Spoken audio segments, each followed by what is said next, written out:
Dime qué tú quieres, papi. ¿Quieres que lo mueva para ti? Mueve, mueve. ¿Te gusta cuando me muevo así? Así.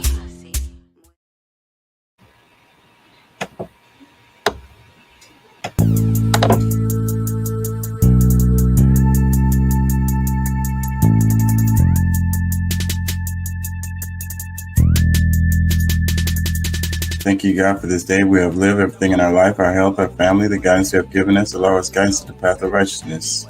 Amen. Really, I'ma get that bitch. Revenge is a dish best served cold. She took my son, now my soul is cold. He took my daddy, now my soul is old.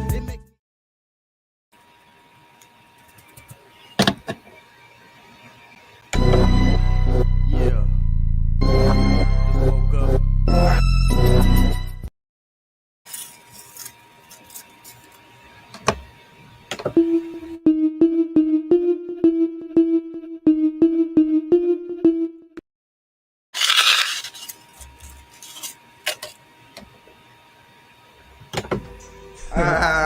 Yeah, man. That's hot shit right there, man. So what we gonna do? We gonna dub? King Chaka ENT. Y'all can check out the music on Spotify, Apple, and other services.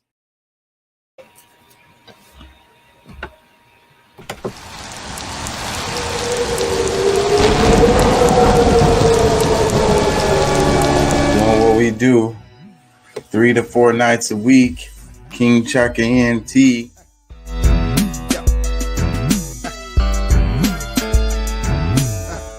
I got this. From the She back starts seat. shooting. That dude was like, ow. What was that? Outside the car, That nigga deputies' got body popped. cameras capturing the bullets flying through the air. We got shots fired couldn't up have been here. a straight We shot. need It had backup to be- immediately. Start Are you- EMS. Start EMS. What We got the a civilian. We got a civilian hit. The deputy. Looks like we got us another hit.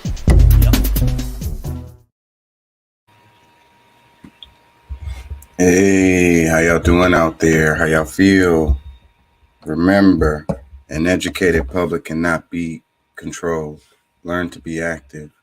The views and events expressed here are totally whack, not necessarily the views of anyone. Only God knows. I kind of want to play a clip to give myself a second because I'm freaking not all the way together yet. What do I have? Let's see. Oh, the Italy lady. È la moneta coloniale che la Francia stampa per 14 nazioni africane. I don't feel like reading the caption right now. That's what I need. Something to give me a second.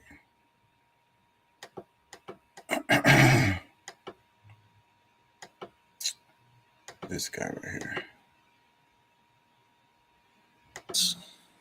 From some Europeans from the Western world. I'm European. Actually, I am European. Not just I feel European. I think for what we Europeans have been doing in the last 3,000 years around the world, we should be apologizing for the next 3,000 years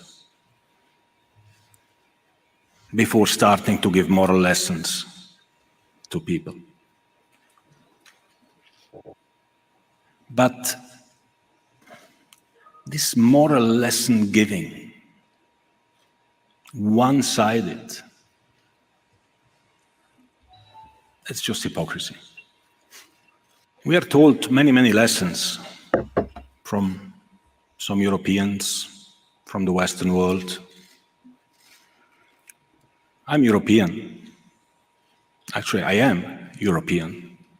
Not just I feel European. I think for what we Europeans have been doing in the last 3,000 years around the world, we should be apologizing for the next 3,000 years before starting to give moral lessons to people. But this moral lesson giving, one-sided, damn it, it's just hypocrisy. We are told many, many lessons from. It says we should be apologizing for the next 3,000 years before starting to give moral lessons to people. FIFA president Gianni Infantino said during opening remarks of the eve of the start of the World Cup tournament, calling critics of host Qatar's treatment of migrant workers hypocrisy. So Qatar is all like, y'all can't bring beer in here and all of that stuff. So I guess that's what caused this. But, you know, I think this guy's making a really good point. And, you know, a lot of people always be mad when, you know, it's a sports event and then it gets political. They're like, oh, we just came here to enjoy sports. We don't want to hear nothing about no politics or whatever, da-da-da-da-da. But, you know, I'm not all that into sports anyway. So maybe I'm biased, but I feel like, you know, hey, it's a world stage. It's an opportunity to get messages out to large amounts of people. And people take advantage of that all the time, you know. And the World Cup is probably the biggest thing. Like over here in the States, we like to feel like, you know, we're the greatest country in the world. Our sports events are bigger than anything. Like whenever they do the Super Bowl, they're like, it's the greatest show on earth. And people are like, it's the biggest show and all of this stuff, whatever. But I don't know if you know, but way more people watch the World Cup. Way more people.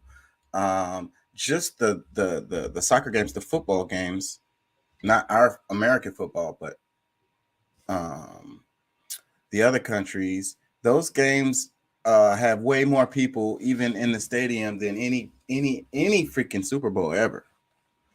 Lots and lots and lots and lots of people. So this show, the World Cup, is actually the biggest show on earth. You know, if you ask me, I mean, somebody fact check me on that, but there's way more people who tune into that than I think anything else. So like I say, that's an opportunity. So I don't know, you know, people might be mad or whatever, but you should be mad. You should be mad. But you're mad about the wrong things. You're mad about somebody showing you something that you don't want, telling you something you don't want to hear. Some facts, you know. You rather just go play and twiddle your thumbs and scroll TikTok. You don't want to hear about what's going on in the world. But hey, you're affected by all these things that go on in the world. Like I always say, like somebody says it's a boulder rolling down the mountain right now and it's gonna smush you. And you're like, hey, I'm just trying to enjoy a football game. Leave me alone. Okay, that's fine. You know, I'm gonna move around and I'm gonna try to save as many people as I can from getting smushed. You don't want to listen, that's fine. This is my opportunity to tell you.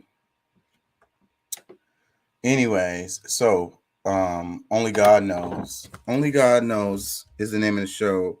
So, and then I was thinking about it. I was thinking about the saying that people say, only God knows, you know, and I say it sometimes and have said it.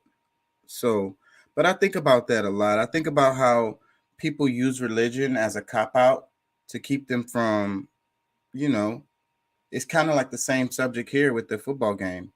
You know, they use religion as an excuse to not know or whatever. But if you even just think, if you really just believe the saying that only God knows, and then, you know, then you also say God, you was created in God's image, then you know too some things. Now you can't know all, of course, but you know some things. So, but we walk around and, you know, because everything is so laid out for us, we don't really have to think. We feel like we don't have to know anything. You know, it's not necessary. I can be successful without knowing anything. I can make money without knowing anything. You know, I could take care of my family for the most part without knowing anything. So what's the point? You know, I'm not trying to do all that work, you know, to actually learn things and to actually know. But if you really look at it as only God knows and you're created in God's image, then I think that that's what you should be doing. You should be in the, you know, in the knowing. You should be in the know. Now, again, like I say, you're not going to know everything, but you need to know some things. And then there are things that you do know. Because so when people act like, you know, they're like, I don't know, whatever, like that's their default, you know, but it's some things, you know, for sure, like the sun's going to rise in the morning, you know, the sun's going to come up at some point, you know, You know, when it rains, things get wet. You know, if you jump off of a building and it's too high, Splat. you're gonna go splat. You know this, even if you've never done it before or never seen anyone do it before, but you know it.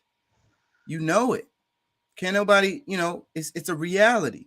You can't deny this stuff. So that's what we should be doing. We should be trying to know more things. And that is us getting closer to God. The more you know, that you actually know, not your opinion or not your speculation, not you, feeling confident about something. Confidence is one thing, but knowing is a whole nother thing. Because if can't nobody tell you anything different. And when it helps you make decisions on what you do. Like, you're not gonna walk off the roof. You're not gonna, if you don't want to get wet, you're not gonna go out in the rain. That's what it is, because So I think that's where the focus needs to be. The focus needs to be on knowing more. So, only God knows everything, but as humans made in the image of God, we know some stuff too. So, but my point on this is, if you're going the other way, the opposite direction, the direction of not wanting to know, then in that case, you're going against God. You might want to feel like just being ignorant. What they say, ignorance is bliss. The Egyptians said ignorance is evil. I'd rather go with the Egyptians on that one. The damage that you do, the harm that you do, the repercussions of the things that you do, and you're completely ignorant of these things, that's your bad. Even in the law, if you do something reckless, you didn't know the results of it was going to harm someone or kill someone or hurt someone in some way, the police are going to say, hey, we're going to hold you accountable for this. You should have known. You should have known. So all I'm saying is, the saying only God knows is cool and all. And God is the universe. God is everything. We can't know all. So only God knows all. I can go with that. But humans, we know some. And we need to focus on knowing more. Therefore, we can understand our environment. We can move around in it in a, productive way, in a creative way, in a way that works out best for us and our family, our friends, our children, our siblings, the nature, the actual animals, insects, and plants, the physical environment related to the mountains and hills. All of this stuff was made by God. So we need to respect that, right? So if we are going through ignorant and we're destroying and causing negative repercussions on these things, it's like I said about the police. The universe is going to come in and hold you accountable, because the universe is going to say, you should have known. You were fucking up. So now these are the repercussions for it. These are the consequences. This is the result. Yes. Well, with all that being said, my thing is like, where do we fall to be this lazy? Because Yeah. I think that's a part of where a lot of what's the reason why, like, we've become lazy, and maybe it's irrelevant where it came from, but for me, I try to see where the root is, so that's something that we can fight against, or we can have a point of like, okay, this is the thing that screwed us up to begin with. And okay, Facebook user, I see you there. Yeah. What if God's not real? So So my answer. that means you're not real. That's what I was about to say. You can't say God is not real when you see the universe, and when you see the Yeah. trees, and you see the plants, and you see the fish, you see the sun. That's the universe. That's God. So like the creationist theory, as far as like what created the universe, man, I guess you can make that an argument. We can argue on that, but I mean, God is I real mean, it's because you can hear my voice, because you can hear the birds chirping. God is real because you can breathe oxygen. yeah. I mean, even if you were breathing water, which I mean, really, that's really what we're breathing anyway. It's just a different version, a different level of it. But I mean, either way, like I mean, I appreciate your addition, but prove to me that God does not exist. That's where it would be. And I believe if God doesn't exist, then nothing exists. It's just nothingness, And if there's just nothingness, how do we make connections to people? How do we feel? How do we see life cycles? Okay, I'm looking at this next message. It says, "What if that's all just a made up joke?" Well, I mean, you know what? It's a great joke because at least it's something. I mean, it's something for you to even talk about right now. It's even up for debate. God is so great; He allows you to be here to bring up the debate of whether He exists or not. I mean, if this was such a mean, jealous God, then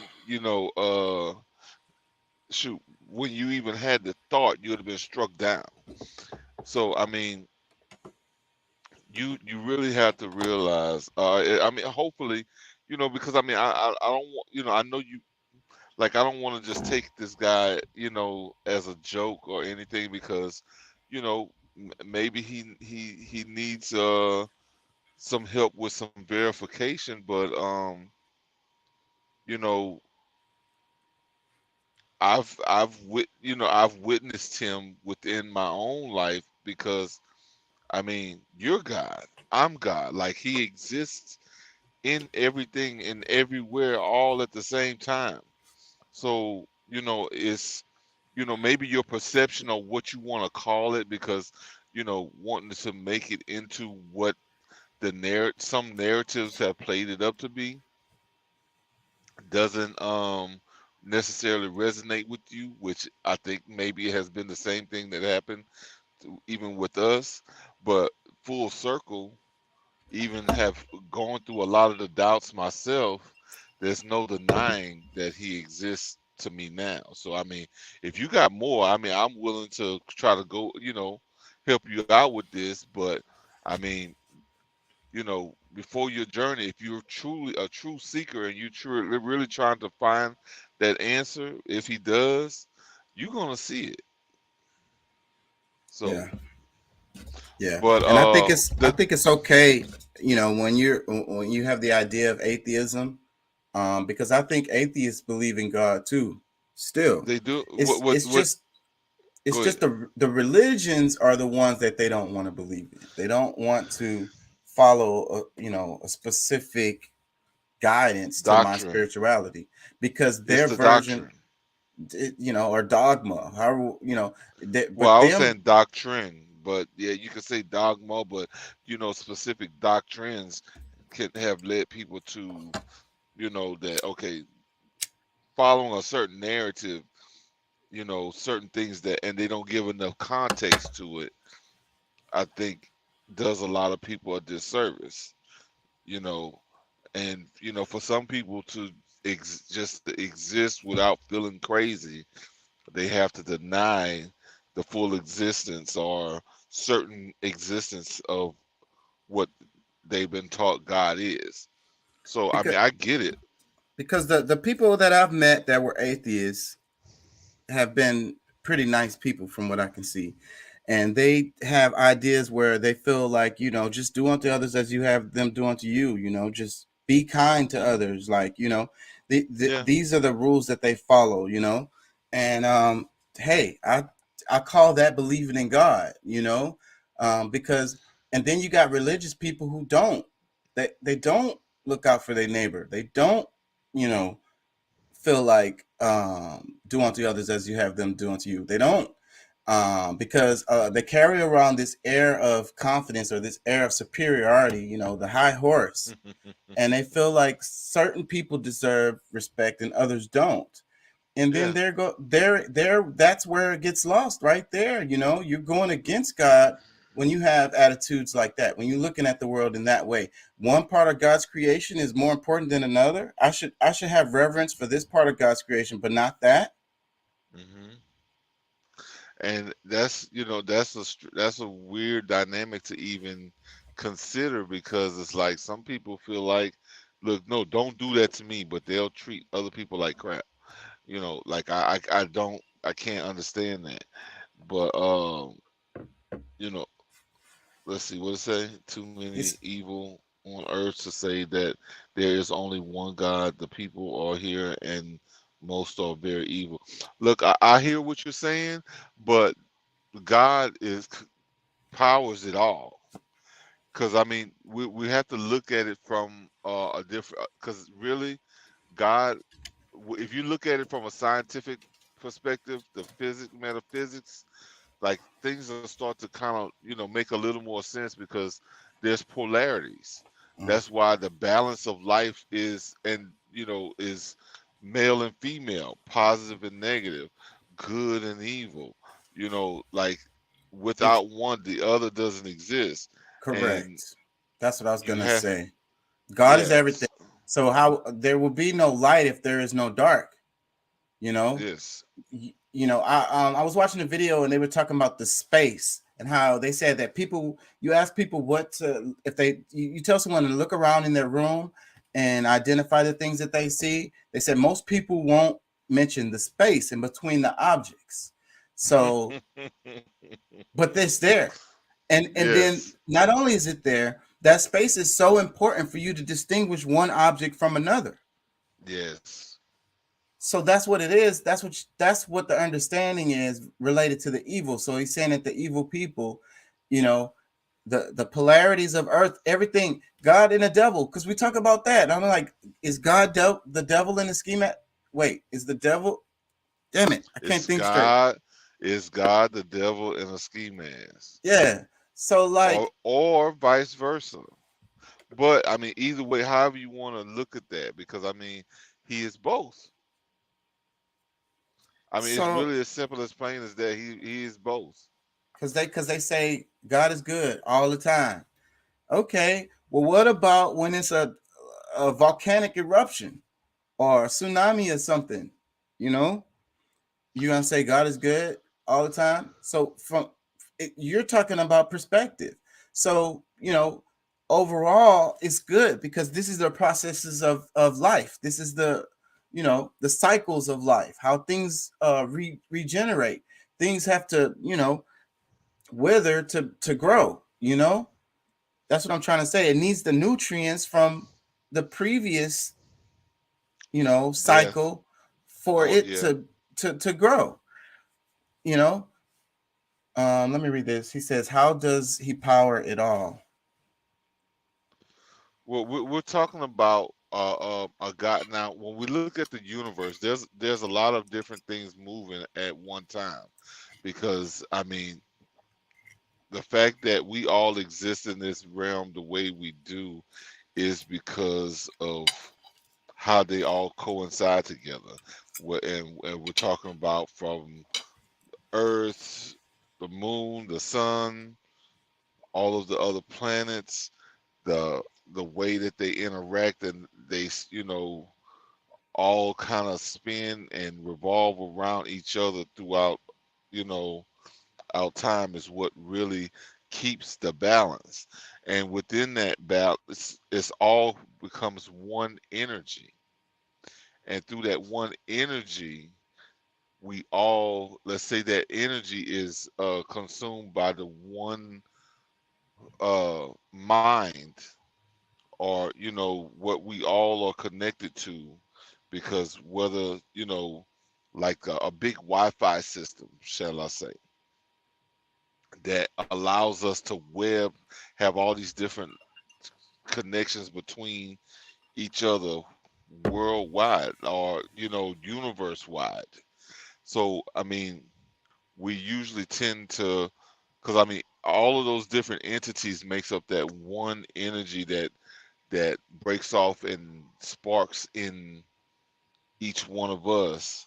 So that's where that energy, I would say, we call, God itself, that main energy source. So I mean, even though it's different entities that come together to make it all, it's still a one, and then the one is still all. Yeah, because I think the better question is, what caused the spark? What started it? Because we all know about like perpetual machines and stuff. Once there's devices, you can build one in your home where, you just push it or whatever. Once you give it that initial energy, then it perpetually goes. It conserves that energy and it perpetually just goes. So that what powers it all, it could be propelling itself with the energy. But like I say, the better question is the spark, because that's what science all comes down to. That's where the argument comes in. It's like, what happened before the singularity? What happened before the Big Bang? Like, what caused that? And then they have the argument of like, how did life spark on Earth? Like, what started that to get the evolutionary process going?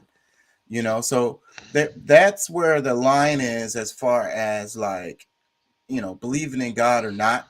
It's like, as far as like, did something create the universe, like start it, and then it's like, well, Yeah, how could it have started on its own, just on its own? Like I say, energy can perpetuate, but something has to spark it every time.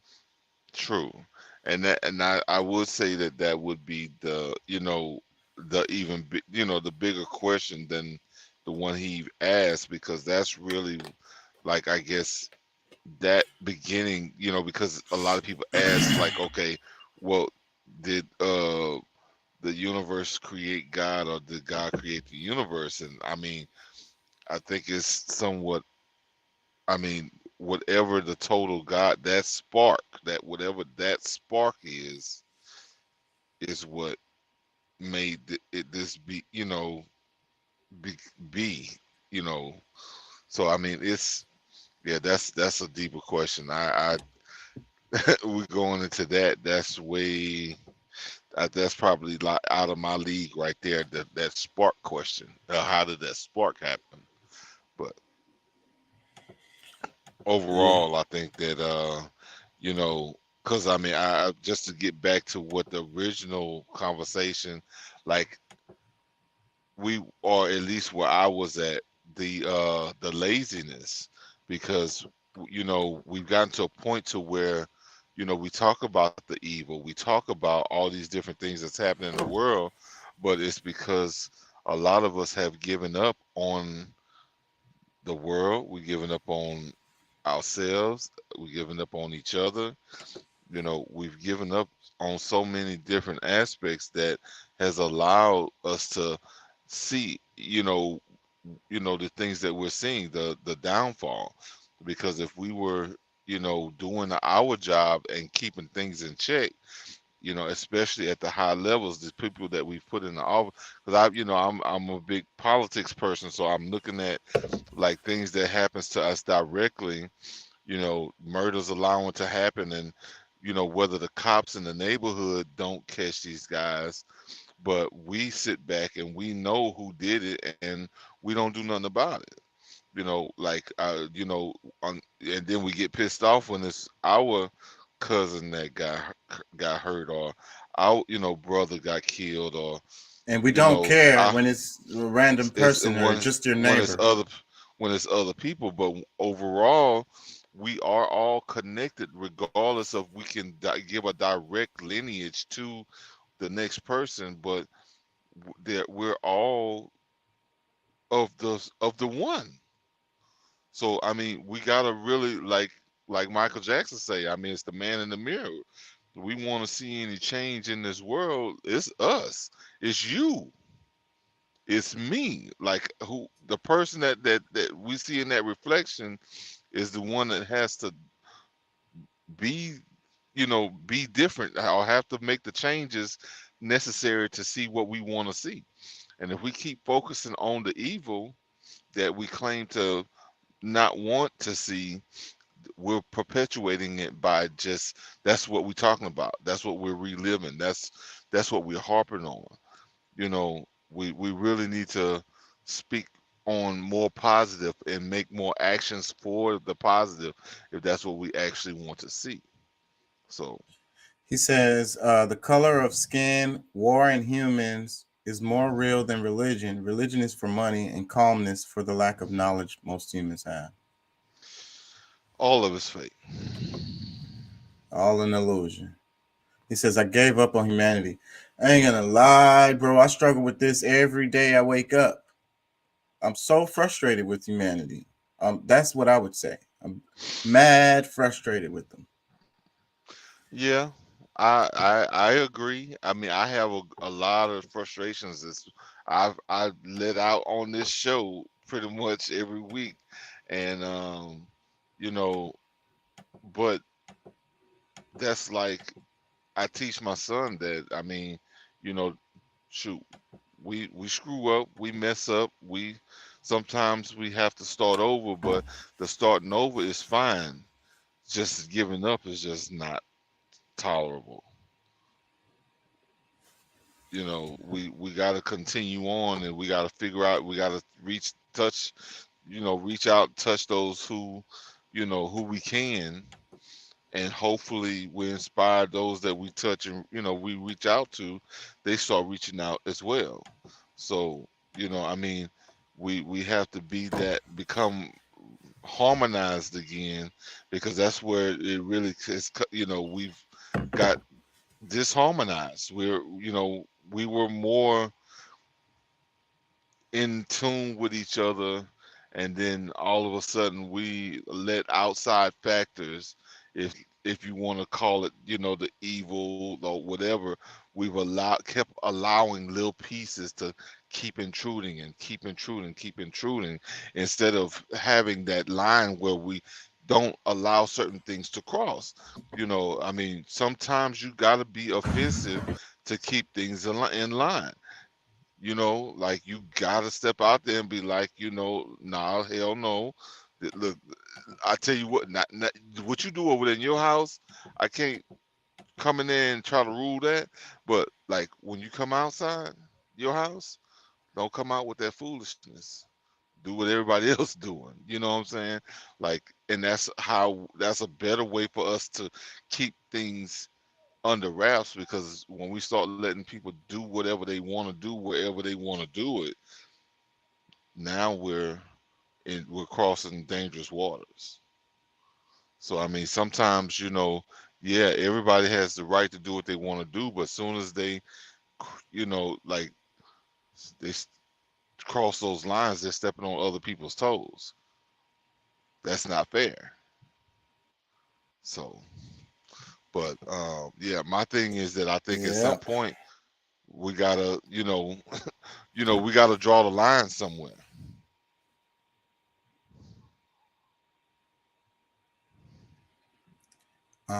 Nisi says, I'm not sure that religion is an illusion, more so than people, false prophets and teachers manipulating it to fit within the parameters of what they essentially want or need. Okay. And that's true. It's just that what I would say on that is that choosing one religion over the other one, saying that this one is the right one and the other ones are wrong, that's where the illusions come in. That's where you become delusional. Yeah. Saying that it's basically saying I got it all figured out and I know which is the right way to follow a spiritual practice for everybody on the planet. What works for each and every person on the planet? No, there's no way. Well, and I just really want to ask Miss Nisi to maybe challenge herself with the idea that religion is just like the flesh. It means nothing without us using it as a tool to move and shake things. I mean, we could trade one for another at any moment. You know, I mean, the main thing that's constant and that's real is the universe, the powers within the universe that makes even us, you know, animated. So, you know, we're talking about what we call what's the avatars that we're using. I would use, you know, that it's called religion, still another body that is just, you know, being used to manipulate.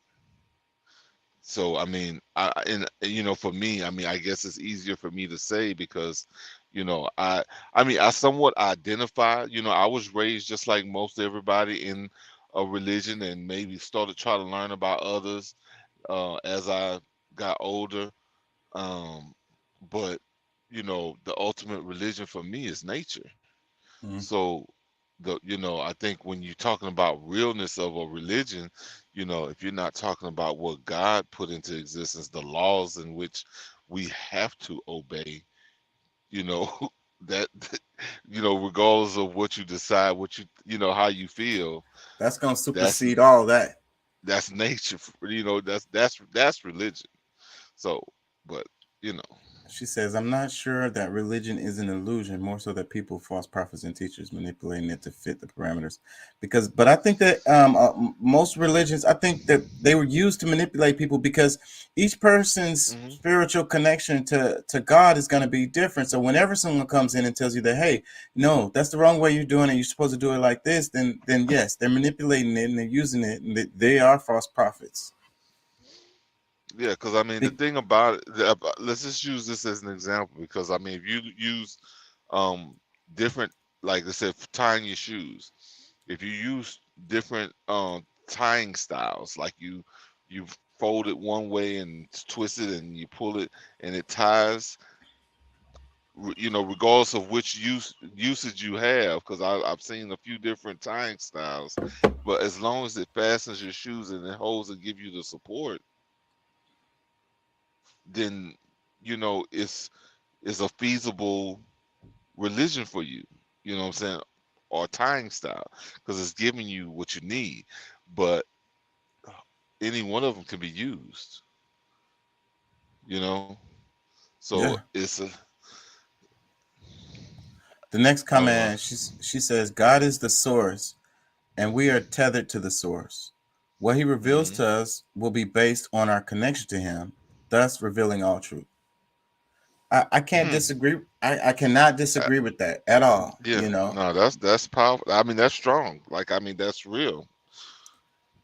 Because we got to um, be ready. We got to be ready for those things. And yeah, we're not gonna be able to see it or really attach to it unless we're ready for it. So yeah.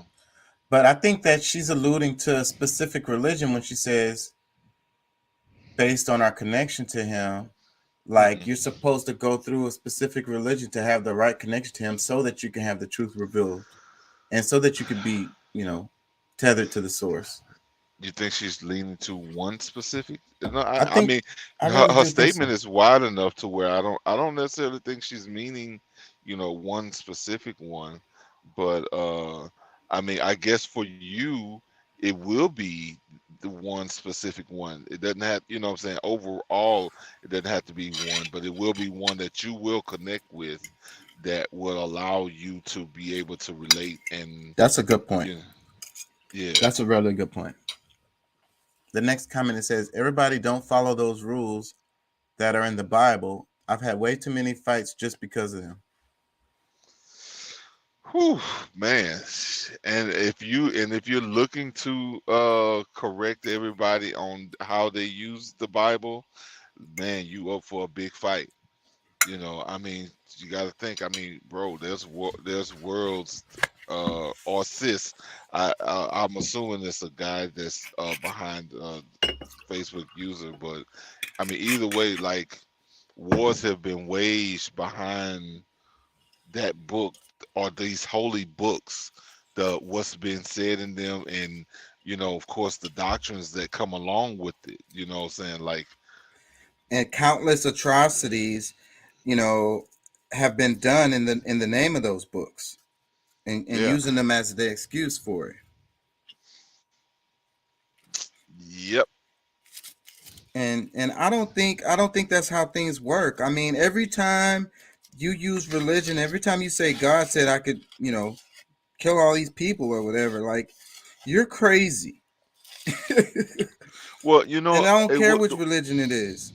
Go yeah. ahead. Well, I'm gonna tell you because I mean, at one point, like, I'm not sure because I mean, I'm not one of those, quote Bible verses and this, that, and the other. But I know that there's a part in the Bible where they tell us that, the three main religions, at least of that time, were living in harmony. They allowed people to be who they were, and whatever it was that they didn't harm the next person. If it was beneficial to you and it allowed you to treat me fair and respect my movements, my way of life, then it can't be that bad. But I think the trying to impose a certain thing on someone and making them reject, because I think where a lot of the wars came is when someone tried to make their book or their way of learning, because a lot of these religions look at the same book, but their interpretation is different, and they try to give you a doctrine that you don't necessarily see a certain way, and now it's a big fight, and then it turned into wars between countries and just I mean people. And at one point it was even people that shared the same bloodlines, and even though because I mean a bunch of them at one time, I mean it could be cousins, brothers, I mean just like a time like now. I mean shoot, I got cousins that's most is of Islam, got family that's Christian, and also believe in the Judaism. So I mean, it's still the same kind of thing, sharing the same bloodline, but then having different beliefs. And at times it could be an argument at the least, but you know, however, I mean, we have to really, really look at the bulk of it and really just learn to respect each other. I think that's, those core principles is what's more important than, who And brought a message. that's what it's saying. All of those religious books are saying that, just have respect for your neighbor, just love your neighbor. Let me read the comments. It says, Eddie Griffiths. Well, I was just gonna say what Eddie Griffith says is like, did Buddha bring you the message? Did Muhammad bring you the message? Did Jesus bring you the message? Well, it doesn't matter. Did you get the message? Yeah. That's really what it boils down to. Are you getting the message? Let me read this. It says, I started losing faith when I had to fight those people, and for some reason, those people made it. And I really sympathize with this comment right here because it really makes me think, and this is some of the things that I struggle with too, in my faith, in my journey, so where it's like innocent people getting punished, and guilty ass people, getting to live their best life and all of this. Yeah, I have a problem with that. I ain't gonna lie, Well, and I think that's a part of when we don't stand up for enough of us are not standing up for the right things, because a lot of times the good people, even though like we somewhat in our own way stand up for what's right, but if we see somebody getting hurt that's you clearly know is right, we don't fight with them, we don't stop it, we don't, what I'm saying, we don't stand together in ours, but evil will stand up together, all like they strengthen themselves somehow, and like they will gather together and help the other in all of the mischief that's going on. Yeah. You know what I'm saying?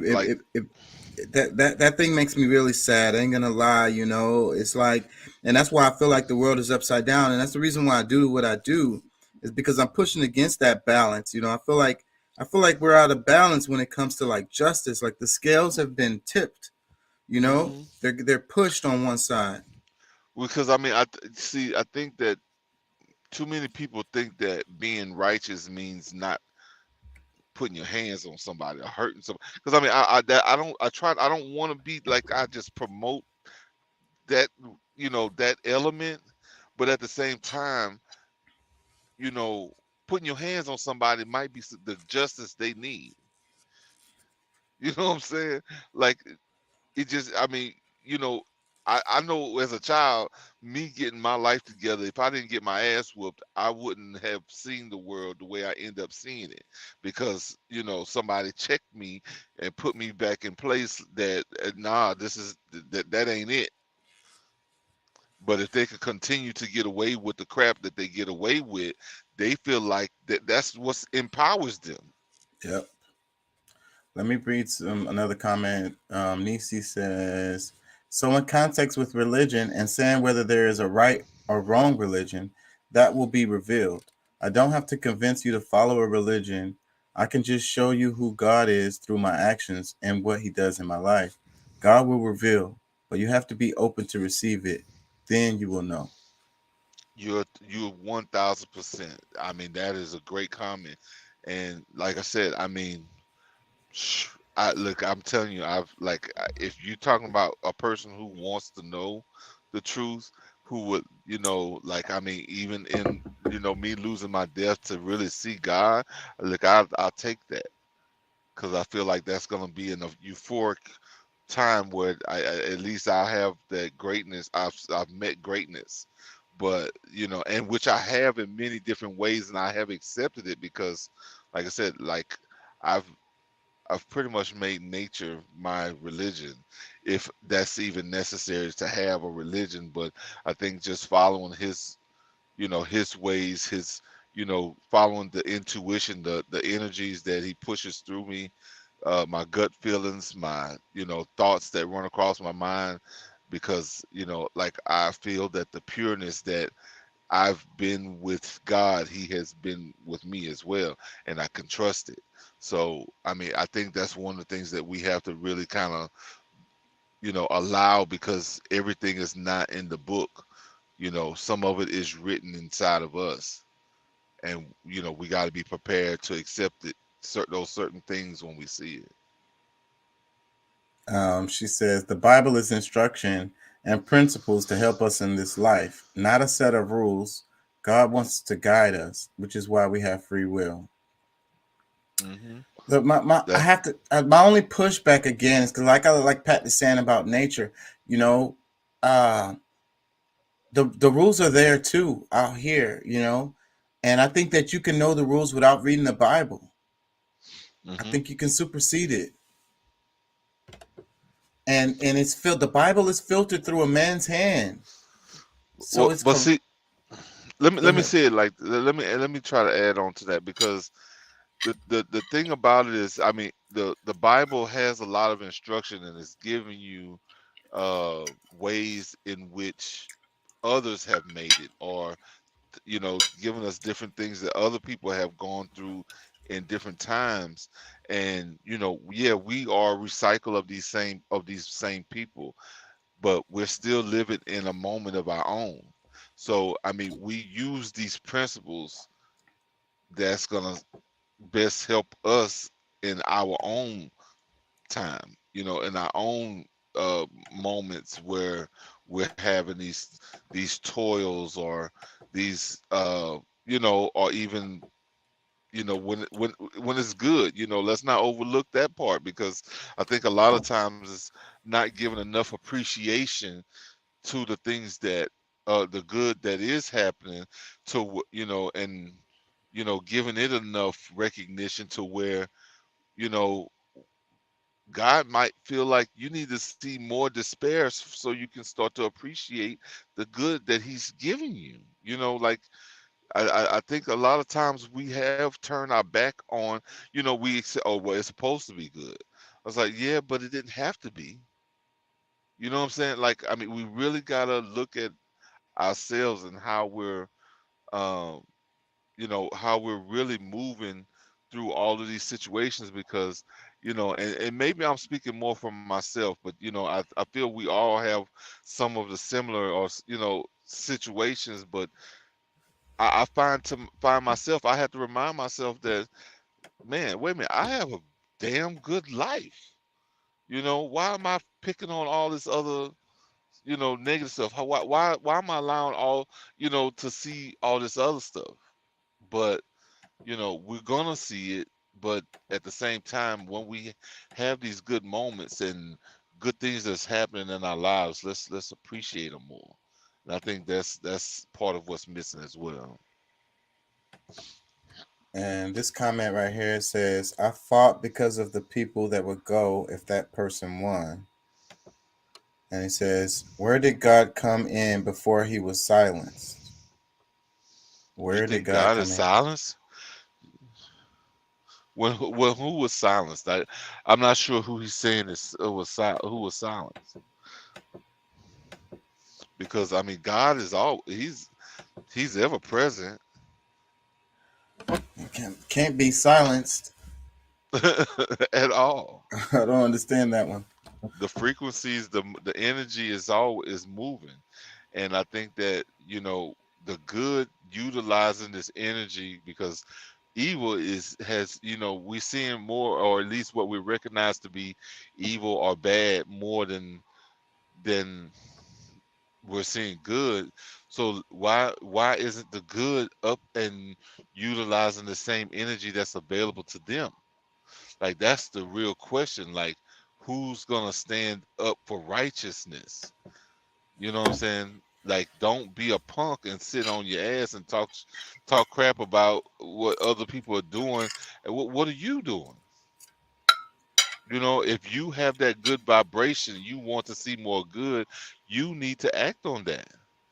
And like I said, I'm not trying to be on no extremist stuff now. I'm saying, like, you know, who's helping the old lady across the street to bring her groceries in? Who's like, who's doing the little things that helps make the big things prevalent? You know what I'm saying? So I mean, it's a lot of different things that I read a post where someone was saying, if you feel like there's no love, then it's the love is you. You're bringing the love. If you feel like, there's it's disorder or whatever, then it's you.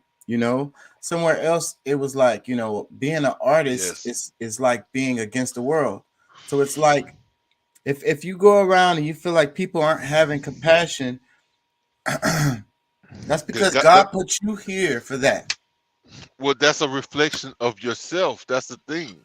Like, that's the things that you're able to see is what you're pretty much putting out.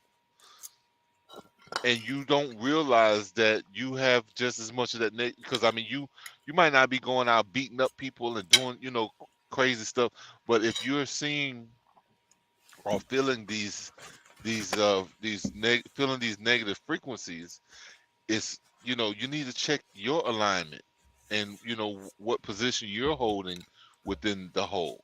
Well, I feel like it's God compelling you to fix it. You know what I'm saying? Do something about it. Push against it. It really bothers you. It bothers you a lot. That people aren't having compassion. Then in the situations wherever you can have compassion, then that's what you do. So if there's nobody compassionate in the room, there is one, and that person is you. Yes. And I think a lot of times we're fearful to speak up, where I mean, you have just as much power as any other man or human, and as an example, like for myself, like at one point, I was, like driving, just me being a truck driver. It's a big truck. I mean, even with a friend of mine that's close, like trying to do his trucking thing now, or he wants to become a truck driver. And it's like, I went through the same thing. I had fears that I was like, well, this is something I think I should be doing, but I don't know. Like, man, that thing is big. It's, whatever. But I'm like, wait a minute, other people do it. Like, I've seen it done before. It's possible. Why do I, what I'm saying? Why do I feel that, That I can't do it. that I can't do it? And then, like, the one of the biggest hurdles that people need to get over is that fear is gonna be there, and courage is just acting anyway. Like if you want to have a courageous heart, even when you are scared, you still do what you got to do. You know what I'm saying? Or make those moves that's necessary. Like I said, I mean, a lot of times I say don't be a punk, but like I mean, in the short of it, that's pretty much is you just need to act on those things, regardless, even if you're a little bit scared. As you move and you start doing things, God gives you what you need to get through it. This So one, it says, and that's where I lost faith, because just like I was fighting for exactly what the Bible says and everything that is taught, it's like that. Hold on, I'm losing myself. It's like that whole thing never happened. Like I never even fall for you. So when I stop fighting somebody, be up, bad shit happen. Somebody homeboy up. I chopped up your comment. I'm sorry. Let me read it again. It says, and okay, that's where I lost faith, because just like I was fighting for exactly what the Bible says and everything that is taught, it's like that whole thing never even happened. Like I never even fall for you. And so when I stop fighting, homeboy, be up, bad shit happens. Homeboy. My brain is twisted right now. I'm sorry. Well, he's getting a little. I think he might have been a little emotional through it, and might have missed a few words there himself. So, but I mean, the only thing is I can say is that we can't give up the fight. If you believe in righteousness and that we need to see more of it, like we can't give up on it. Like we can't start to think that it just doesn't exist, because you exist. You're still here. You are that force. And of course, we have to have discernment in how we're going to fight and what, because like I tell people, like we could fight all day. Like, I mean, some of the biggest fights were won on paper. So, I mean, you know what I'm saying? Like, countries, like all of Mexico went from, where it is in the at the Gulf all the way up through California, most of Texas, pretty much up to where Dallas is.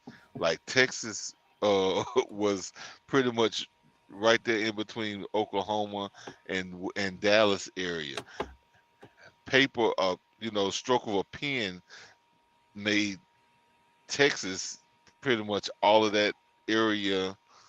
That's right. That shit, damn it. I mean, you see where it is now. So you have to look at some of the old maps, I guess, to really understand what I'm saying. But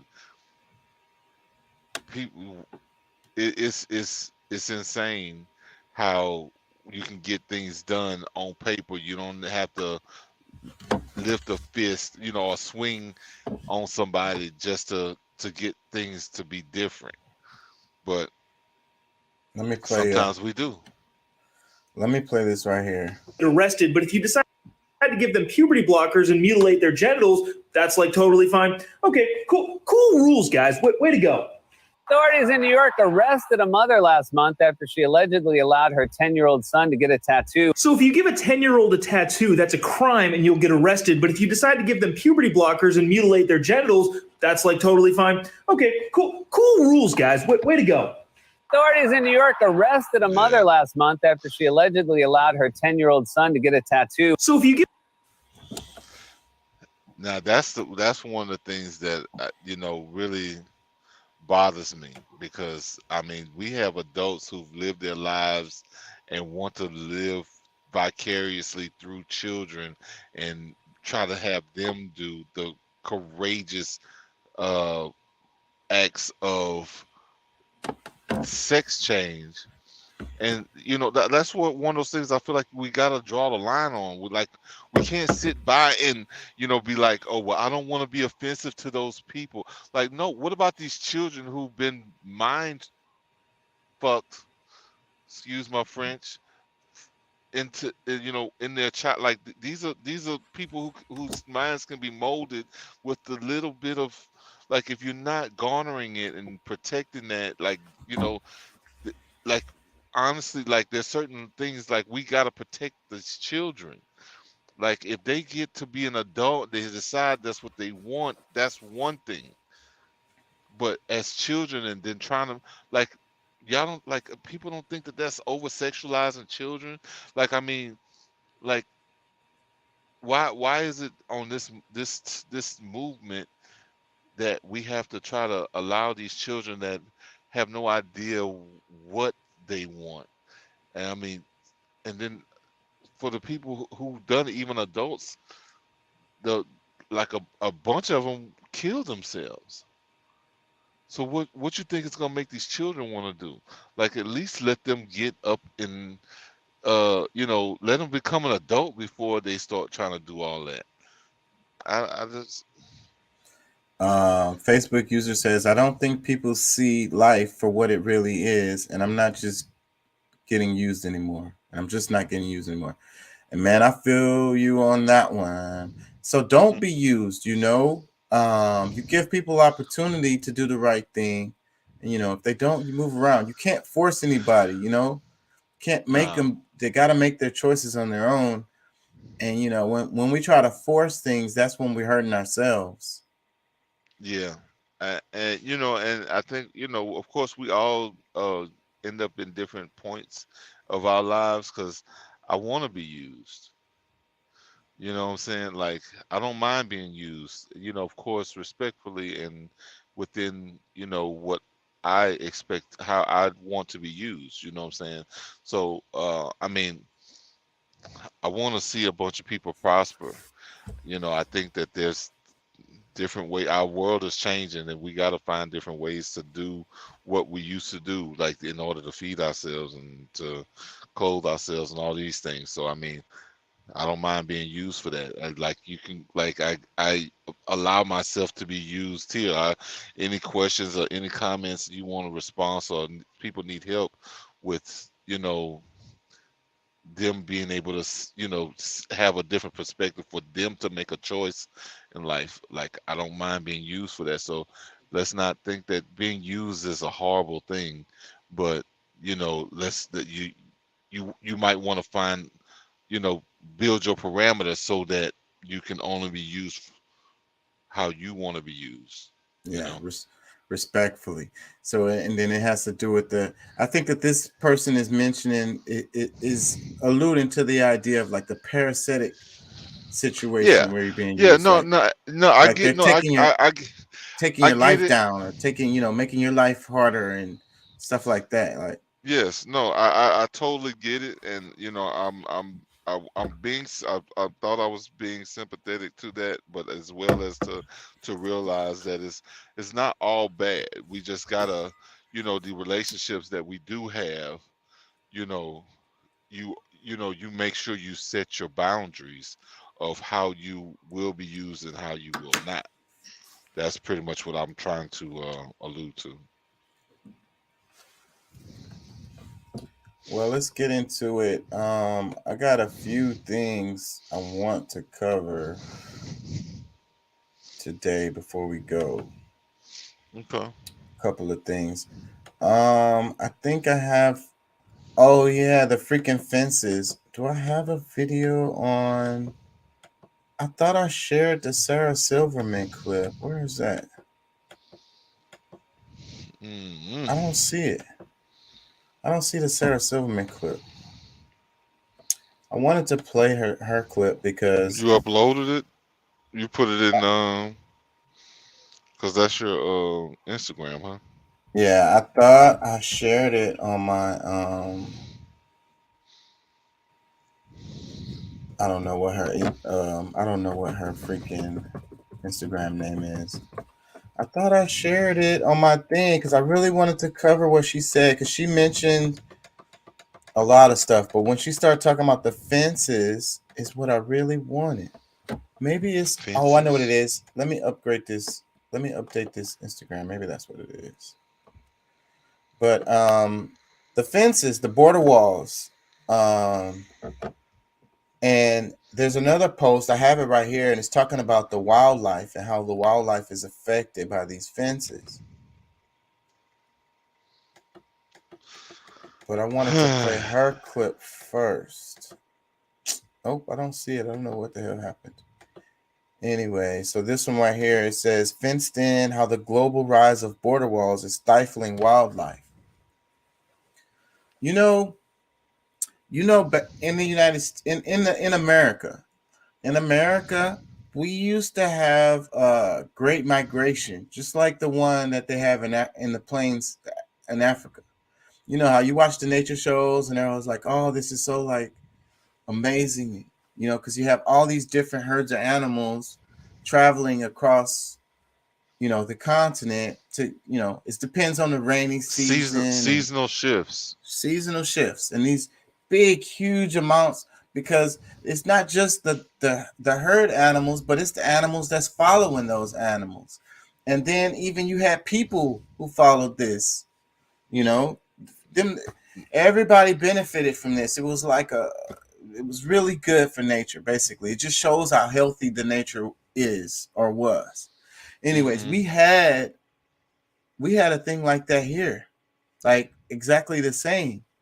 But when they came over here and they started building these fences, it broke those navigation routes for the animals, which also collapsed their populations. Because the reason why they move is because the grass is greener over here. Like the it's literal. It's literal. It's like, the rains have come, or it's cold, or the situation.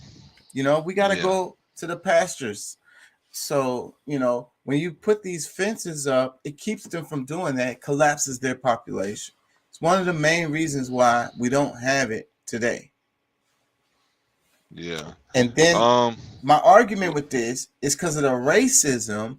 That's the reason why they want to build these fences. I mean, besides the private property laws, which is a whole nother thing. But Salvador Silverman was talking about, these racist, walls that they're building, talking about this freaking crazy migration. So this problem that's basically fucking imagined is having real world impact on people. The animals, because we want to be selfish and hating other people because of the color of their skin or whatever the fuck. Meanwhile, nature is suffering. Well, I gotta be God's advocate. I don't want to be devil's advocate, but I was just gonna advocate because he both anyway. So I mean, but however, I think that it's not all about the hate, because I think overall, we started building. Even in old time, like way back ancient times, that even like there was barriers to keep certain animals out of their civilization, so that maybe they'll go around whatever that civilization they had. So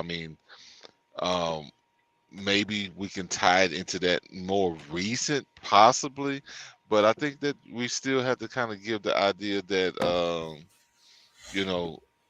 it's to protect more people. There's more people on the planet now than ever before, and because of the way we're situated, having bobcats and different animals just in your backyard might not be so good for you or your family, your child. You know what I'm saying? So it may not totally be because I'm not going to say that none of it is, but some of it might just be for the protection of humans.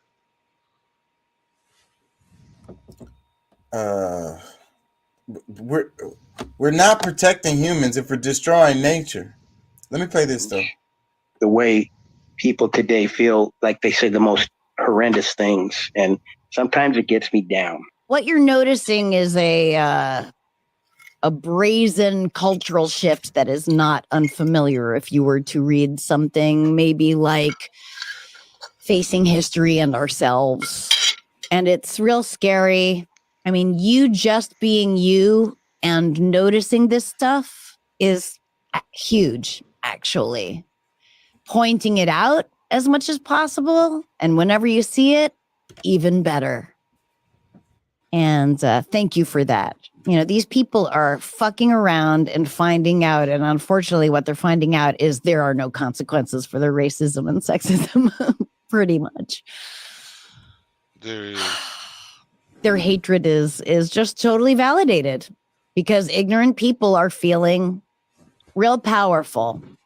Why? Because the GOP are recruiting the ignorant into their hate group. Oh, you serious? And they paint the educated as elite to harness all this ignorance into their own power. There are caravans of Mexicans coming to take your jobs and women. Was a real emergency at one point when certain Republicans needed votes. It was very easy to sell a bunch of sell that to a bunch of struggling white people who needed a scapegoat. It's always that way. Trust me, Jews are familiar with this shit. An invented problem that only they can solve, so you must give them power to solve it. So where are all the caravans? Where did they go? As soon as they didn't need them anymore, they all of a sudden they disappeared. What do you know? Once they got Trump the power he and the GOP wanted, they could go back to not existing. Right. Where's the wall we needed so badly? That wall that they raised millions and millions and millions of dollars for, that was partially constructed and then left undone. It's just all bullshit to get the GOP in power so they can do what? Fucking nothing. The one thing that all these people in the GOP have in common, all these politicians, is that they've completely forgotten to even pretend to serve their constituents. No part of what they do is serving the people they represent. It's just bizarre. So what can they do with all that power? Take women's rights away. Take LGBTQ rights away. Call their anti-trans rhetoric protecting children. And on and on and on. I mean, Madonna me. Keep up the good fight. The fight of education, information, caring about what is true. You are in a very conspiracy-heavy part of Cali, by the way, but just know you are extremely not alone. Click on the link in my bio to subscribe or follow, or click the plus sign, or however it works, because it keeps... I want to hear that, guys. Trump era, I've started to realize that many of my friends feel they could say the most just horrible things. I'm Mexican, and when the whole border thing was going on, I literally had somebody say to me at one point, "Well, you're not that kind of Mexican." Just blew my mind, you know? Yeah. I don't speak Spanish. Like I said, I grew up in suburban Orange County. And then some of my men friends feel that I'm seeing how misogynistic they actually are. Because when I was like, from the time I was 10, the first real adult role model that I had was a lesbian feminist, who was my eldest sister. She came out in 1971. So, you know, it's very strange the way people today feel like they say the most horrendous things. And sometimes it gets me down. What you're no. Okay, comments. You don't want to hear what I got to say. Go ahead, man. You know, these are some of the biggest propagandists out here, because, you know, like when shit's going on, like, because I mean, if we had a real tit for tat, like, you know, we talk about what party does what party doesn't, you know, who's just wasting time and money and this, that, and the other, man. Like, you can't, like like the balance beam does not move. You know what I'm saying? And just to try to make one seem better, but I mean, I guarantee you, you know, what they're saying, you know, because I mean, they act like the Democrats didn't have something to do with Roe versus Wade getting changed. No, that was their way of trying to put something against the against the GOP, because the Supreme Court just went against what laws, what I'm saying, that govern us. Like, these are laws and what was right, and this is what was determined. And still being able to allow it in the, pretty much giving it back to the state. You mad that the federal government doesn't want to have the deciding factor over that. They're saying give it up to the states. Okay, that's so bad, but I mean, that's that's just one thing. But to me, it's like she really said a whole lot of nothing other than just trying to demonize one side over another, where they are both equally complicit in the people getting nothing. Because if you're so powerful and you're so right, why is it back and forth every so many years to give the power to one, or from one to the other? If one was so great, there would only be that one party that would live. You know what I'm saying? It's insane to me, and people who believe this need to check themselves, because it's just another play on your emotions. Let me read the comment. Facebook user says, LOL, you heard that. Oh, so the devil is both. Left my ass off. My next chick gonna be Mexican. Screw black and white. I'm gonna get something in the middle. If that's what you got out of that, okay. It did. Yeah. Facebook user says, but hey, more power to you. He says, it's BS how most of those race think America screwed them. Some of them dudes are screwed as well. Shaking my head. Wait, I want to ask you though, Pat. What about the comments that Sarah Silverman said about how, they were talking about this freaking mass migration over the border crisis? They're talking about humans. They're not talking about nature at all. They're talking about humans coming over the border, and I mean, look, I'm gonna tell you, like, honestly, like, I love people. I mean, and there's some I don't like. I don't care what color you are. Some white people I don't like. Some of them I love. But and that's what if you want to call them different races, I still see most people just as humans.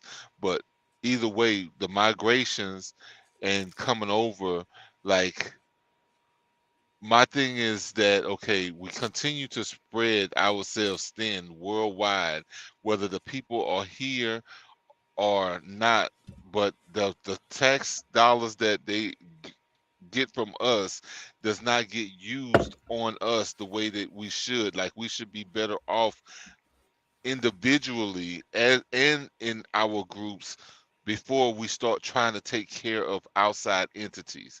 So, that's more so where I stand. Like, I mean, because people are constantly dying. I mean, whether you're keeping up with the, they are allowing the people to keep coming in, it's mostly because a bunch of them are dying. So, I mean, I get it, and I mean, it is what it is. Hopefully, we can be able to build with them better than what we were able to deal with those who's of the past. That's all I hope for. But I think at some point, like, they're trying to have some regulation so that we can, conservatives kind of think like, hey, can we get one thing under control before we start trying to do something else? You know what I'm saying? Like, you know what I'm saying? And once these people become our responsibility, they're here, we can't shut them down. So here goes another cycle of screw everybody again. You know what I'm saying? Can we take care of the people we got now? Like, we got tens of thousands of people homeless in, like, big cities around, in different countries. I mean, in different, well, I say countries a lot of times with the states. Like, we got people that should have homes that don't. You know, like I mean, there's a lot of things that need to be fixed, but we keep pushing things off other places, and we never get focused on America. We haven't swept our own backyard, our own porch. You know what I'm saying? We we got leaky faucets. You know what I'm saying? Like we got work to do here, and we keep doing shit elsewhere or trying to accommodate. But you know, of course, like I understand that yeah, we done went and screwed up a lot of other people's homes. Yeah, okay, we need to stop that shit. But I think that be, the media has this way of twisting and turning certain words and trying to manipulate the time, the situation, because first of all, the liberals have more outlets to be able to speak on. They are willing to go and pay people to spread the bullshit instead of being honest about what's really happening. Because I mean, one thing, like, if it wasn't for a Republican, we wouldn't have that anti-lynching bill right now, even though I think it might need to have some more work. But we're talking about 100 years, 102 years of somebody on the Republican side trying to, that's written bills to keep that shit from happening to, who mostly got lynched during these last century or centuries. It was Republicans that did that. It wasn't no damn, it just so happened to pass with a Republican president in office, but you know what I'm saying? And then there was 119 still voters against it. So that still tells a lot of that should be states' rights. Like, man, I don't know, bro. Like, I'll be here forever trying to give examples of the bullshit, but like for us to at any time act as if we're not talking about the whole bird, and we could try to give one wing, talk about this wing and talk about that wing, and try to seem like one, we spinning in circles because one wing is just way stronger than the other, then we're lying to ourselves. I agree with that. Questo si chiama This is called a CFA franc. moneta It is the colonial currency of France, prince in 14 African countries, to which applies the seniority and virtue of which it exploits the resources of those nations. Seigniorage. This is a child who works in a gold mine in Burkina Faso. Burkina Faso is one of the poorest nations in the world. France prints colonial money for Burkina Faso, which has gold. In return, they demanded that 50% of everything that Burkina Faso exports and end up in the coffers of the French treasury.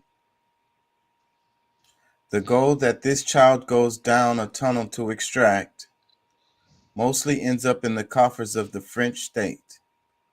So the solution is not to take the Africans and bring them to Europe. The solution is to free Africa from certain Europeans who exploit it and allow those people to live off what they have. Okay, so now this is the new lady who, if I'm not mistaken, I know this is in Italy. The lady that they're calling the fascist over there, and she is pretty conservative, right wing, but right here she's making an absolutely fantastic point. So she's against immigration into her country. But you're saying because you lean to thinking that the left is more right. Like, or correct, shall I say? Well, my argument with those people is that they're in their heart, it's coming from a racist place. I just don't want these black people over here. That's really what they're saying. So that's fucked up. So, and it's the same thing with them, about the Mexicans. I don't want these Mexicans over here. I don't want these brown people over here. I don't want more of them. Because they're totally okay with immigration from that. But that's beside the point. I think a lot of times people are really missing it. Like, all right, for example, America is going in all kinds of places across the world and messing things up, where these people are, needing somewhere else to go because it's been their way of life has been sabotaged by the big monster. And you know, if we repair that part of it, we don't have to worry about people just trying to run off from their country to go somewhere else.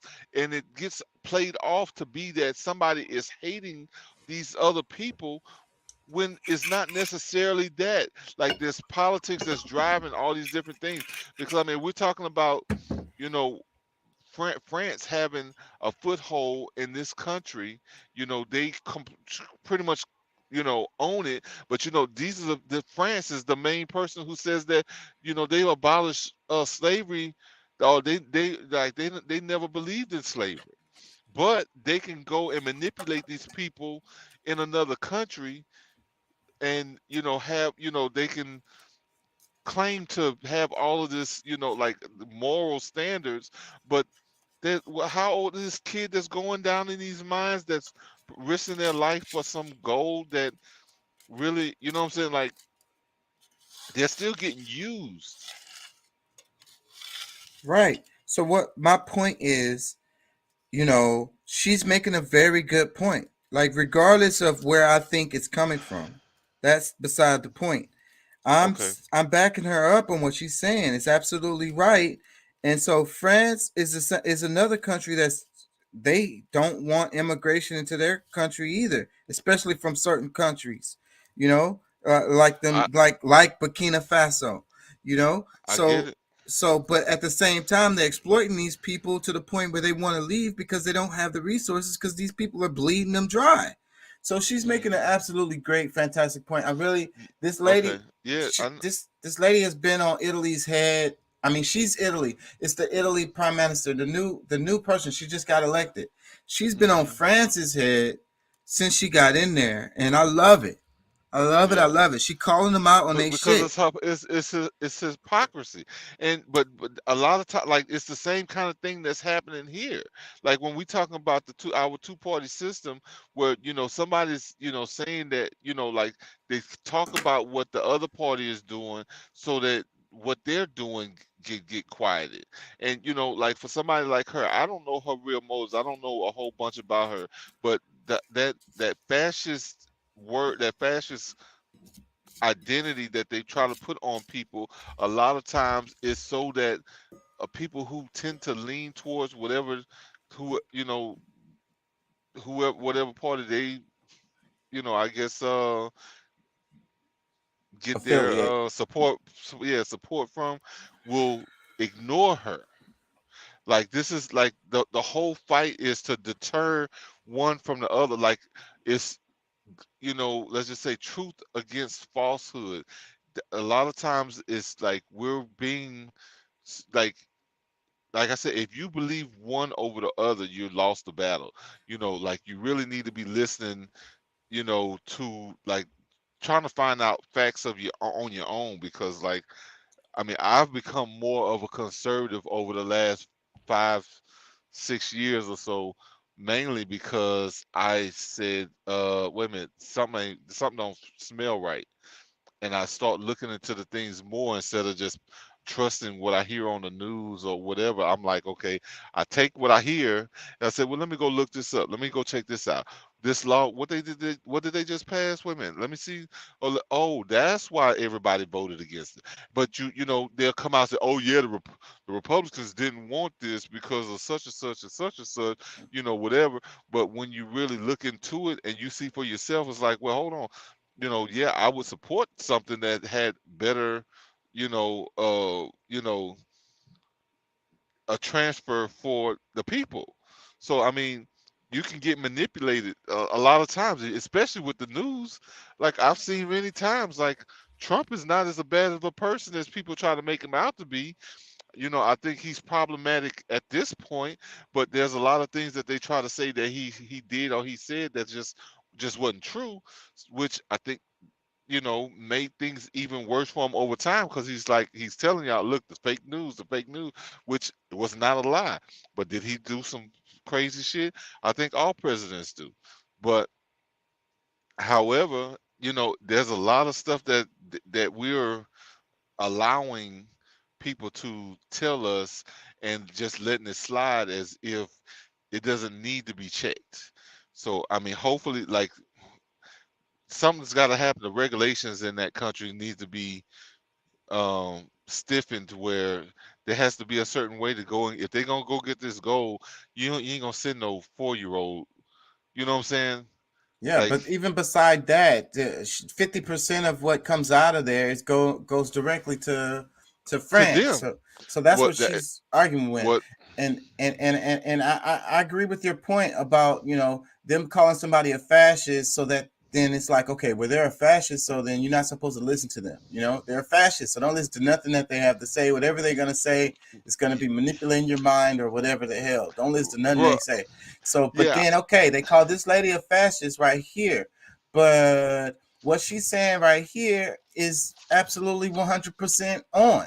So, yeah, like, but that's my point. A lot of people, like, even with what she's saying, a lot of people are going to ignore her just because somebody that they trust or believe has already given her the tag of a fascist, whereas she's somebody who's really trying to help people. You know what I'm saying? Even if it was selfish, because I mean, she could turn around and be like, okay, since France is doing this, I'm gonna step in, and it, makes a way for her to make a few dollars. I mean, I don't know her like that, but we got to be careful all the way around. But I think something like that is it's just, I think the point is that whose ever mouth the information is coming out of, if it's real and true, then we need to just take it for that. It doesn't matter whose mouth is coming from. That's what I hate so much. How people, like, same thing with authority. People have the false sense of authority. This person is in a position of authority, and then they tell you something, but it's some straight up bullshit, some shit that's gonna hurt you or hurt other people or mess things up. But they're in a position of authority, so you're supposed to listen to them. So it'd be like, at the end of the day, it's like, wait, hold on, that's not right. You know what I mean? I can clearly see that it's not. So I'm not doing that. I'm sorry, I'm not doing that. Whatever. Yeah. Like, it goes both ways. What I'm trying to say. I'm with you on that. So if it's a Republican or if it's a Democrat, if it's a conservative, if it's a liberal, if it's a person they call a fascist, if it's a person they call a communist, or whatever the hell label they want to give on them, whatever. Like, if they're talking or they're saying something, they're making a point, they're spitting facts. The facts are the facts. They speak for themselves. You defend that. You don't have to connect that to the person.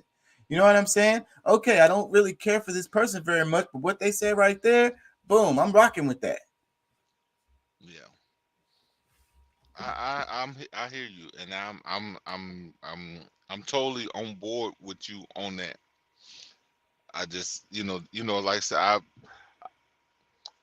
there's so many issues that goes on, because it seems like a lot of us black people, once, like, there's certain tags, like, it's almost like what they were saying about Trump and the MAGA is that, they have like dog whistles that they say that signify certain things, but they don't realize that the same thing is happening with them on the Democratic side, or the the liberal side.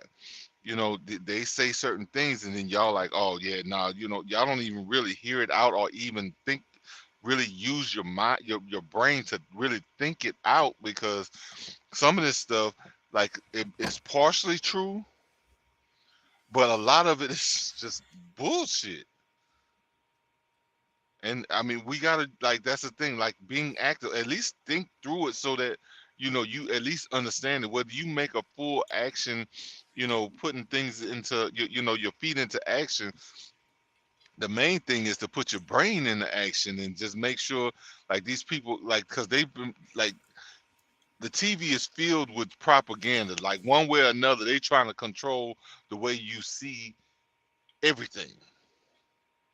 So you need to have more say of what you're going to believe in it than, you know what I'm saying, or at least verify and confirm what it is that you've heard, to say, okay, yeah, I rock with that or not, instead of just accepting it for what it is. Because I done seen people just turn off the news and, yeah, man, they did this, and it's like, what? No, that ain't what it was. Like, at all. You know what I'm saying? No, that's not what it was at all. You know what I'm saying? Like, nah, this happened and that happened, and and then now they're trying to do this and that, whatever, blah blah blah, and it's like, oh, well, no, they said so. Nah, bro, they full of shit.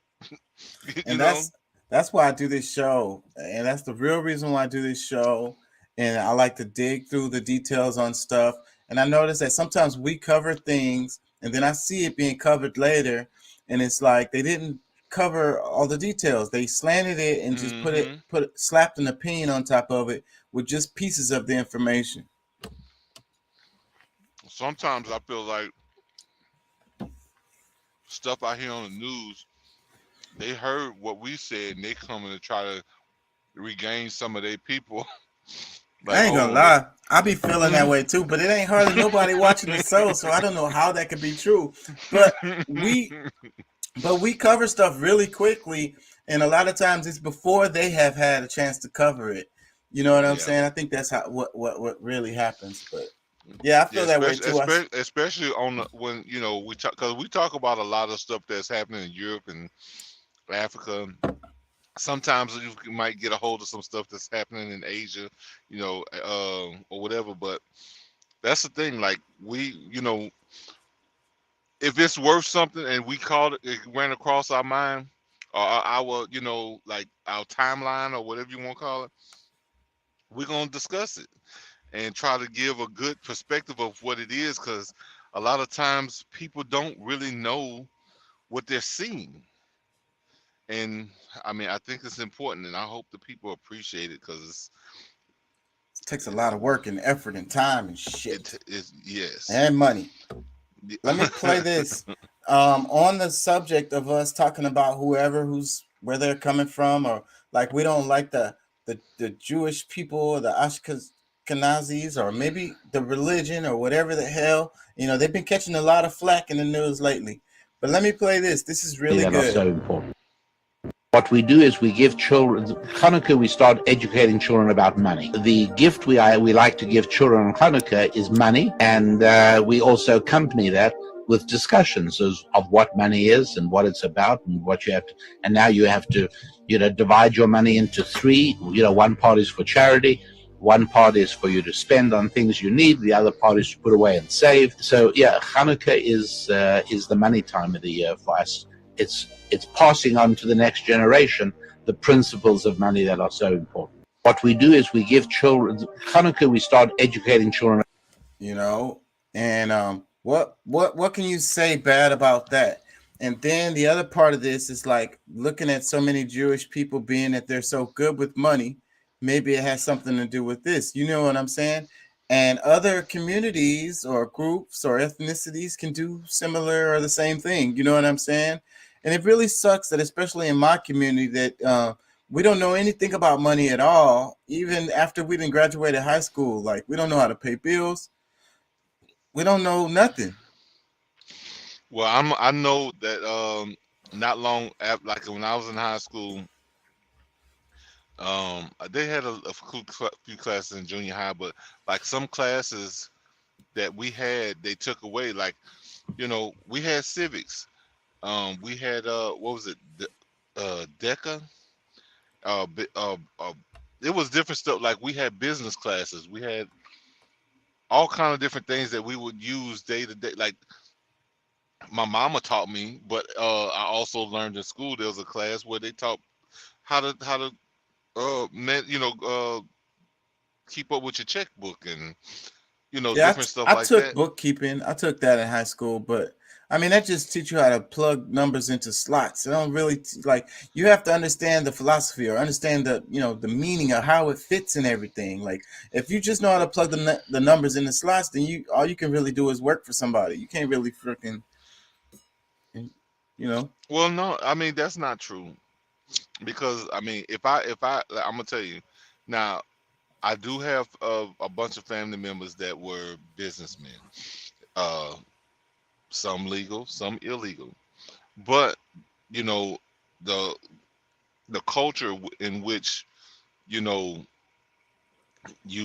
like what you learn from, because like what he's saying with the whole Hanukkah thing and them, you know, that's a point in a seasonal thing that they do to kind of express the whole importance of money, this, that, and the other.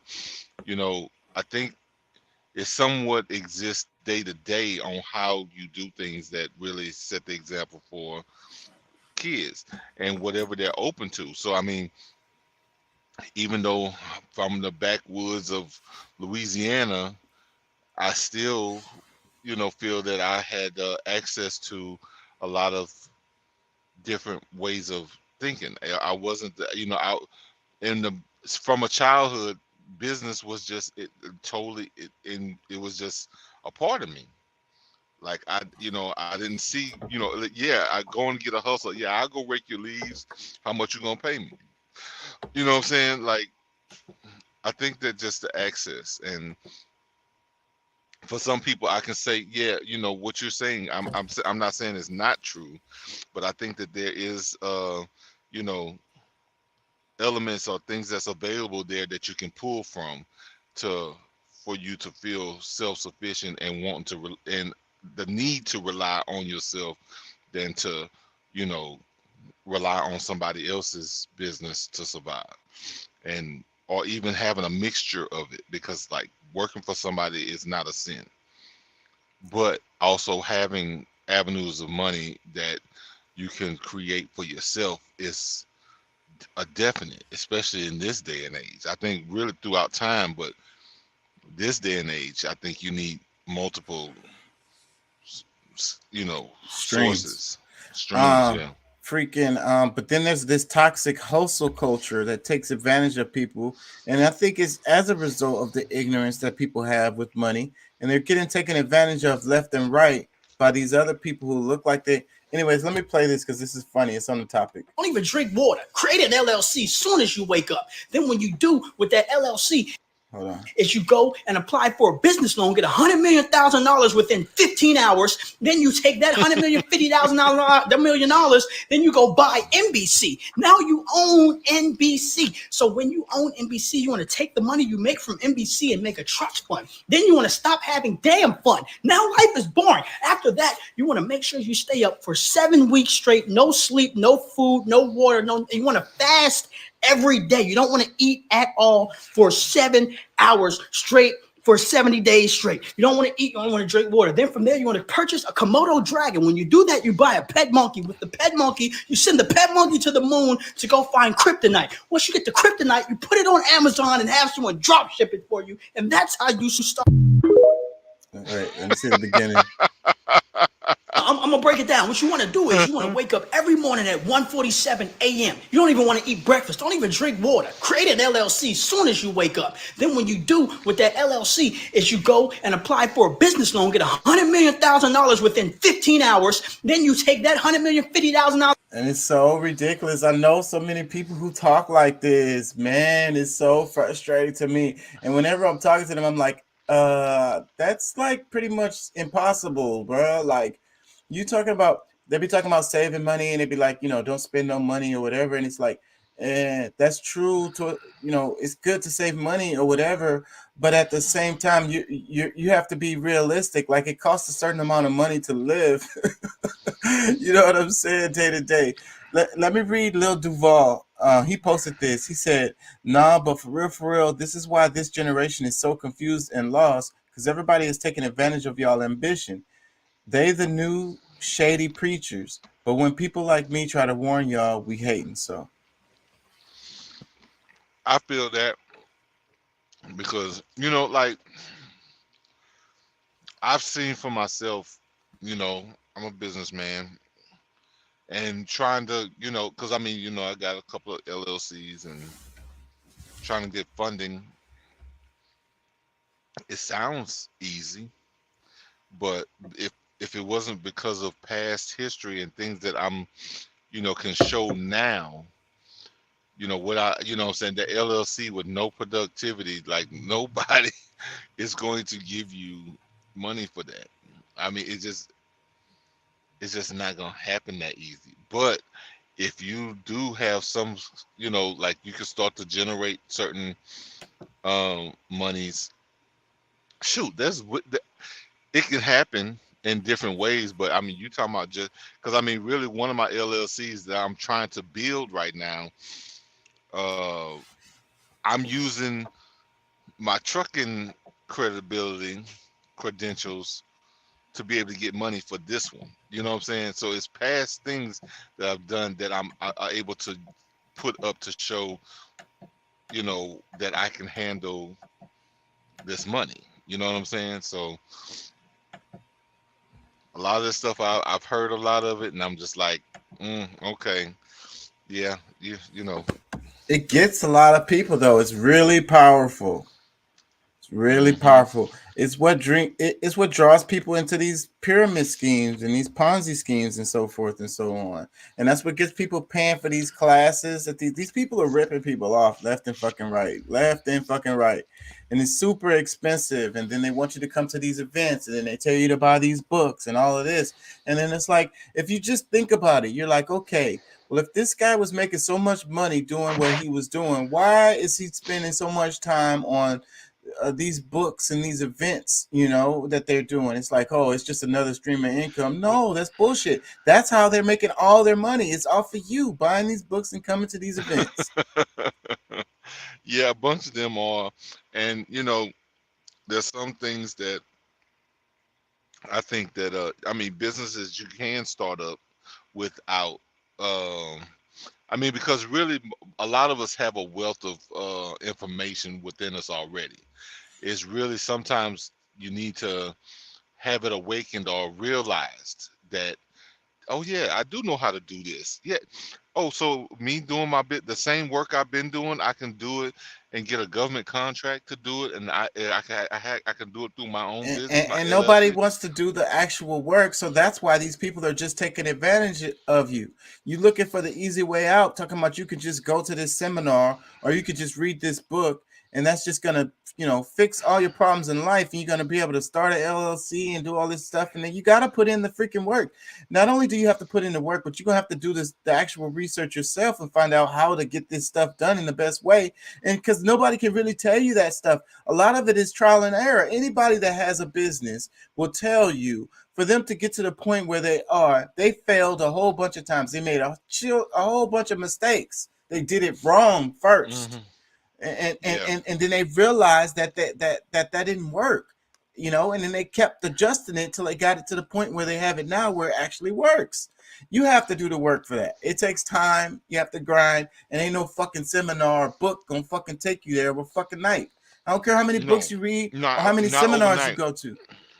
It don't matter. But you can learn some stuff from some of these classes, seminars, if you're willing to put in, because you got to put in the work. That's the main thing. Like I said, the Bible tells you faith without works, you have nothing. It is dead. So, but the thing is, if you're willing to do work, some of these things do work. It's just a matter of how much you're willing to work. You know, having a business don't mean you just, you know, you set up an LLC and you sit back and then everything is just going to happen. Hell no. Some things should just make certain sense to certain people, but I done seen people pay thousands of dollars for a class, and then they realize, damn, I'm gonna have to do this and I might have to do that. I'm like, yeah, you know, which is something that's common sense to me.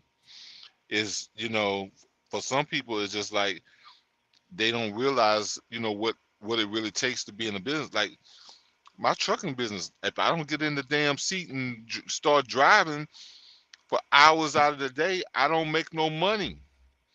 Like, I mean, it's the main thing I did learn is that I can make more money doing the job that I already do by having my own LLC and, you know, having these things set up to utilize, because, you know, you can make, you know, you make more money by doing business to business work than you do from personal business. And then like the tax structures and all these different things, you have more benefits doing those things, but you can't just sit on your ass and expect that you're just gonna be rich because you got an LLC now. Because an LLC easy to get. You can go online, like you ain't got to leave your couch to get an LLC, but to get paid, you're gonna have to leave the couch, the house, and everything else to get that paper. You have to have something going on.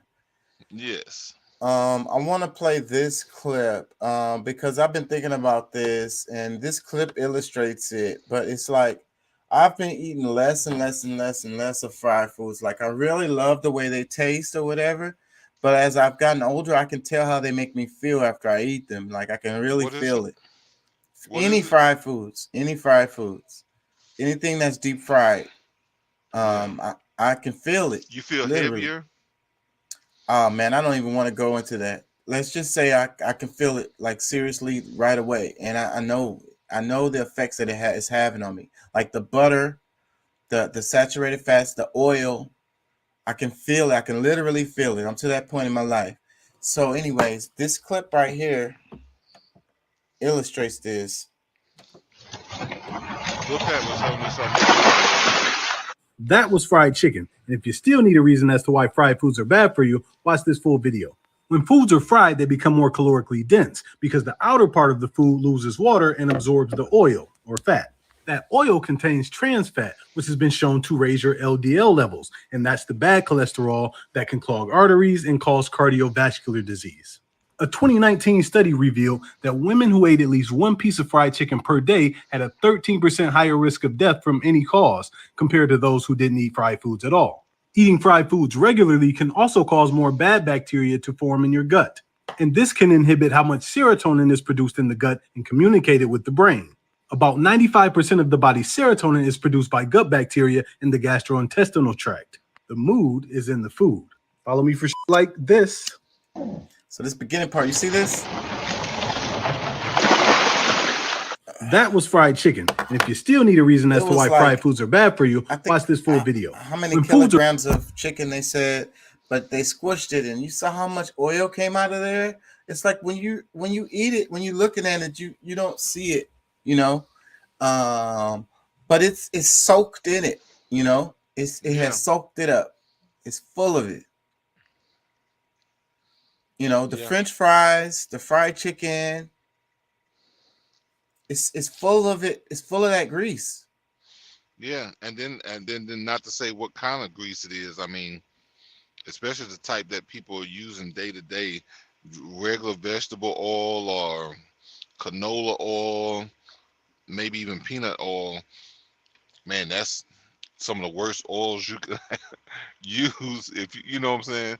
Like, I try to avoid it as much as possible myself now. Like every now and then, I might end up eating a piece here and there, but I don't go overboard. I might have one piece of chicken. Like I like now that I can eat a piece of drumstick. I don't even have to have it, but sometimes it just be like, all right, I want a little piece of meat. I'll eat one drumstick, and then the rest of it I'll eat, some vegetables, some, aside, some beans, or I go to Popeyes or something, I'll get one drumstick, and then the rest of it I'll eat as a side, or it's my really my main meal.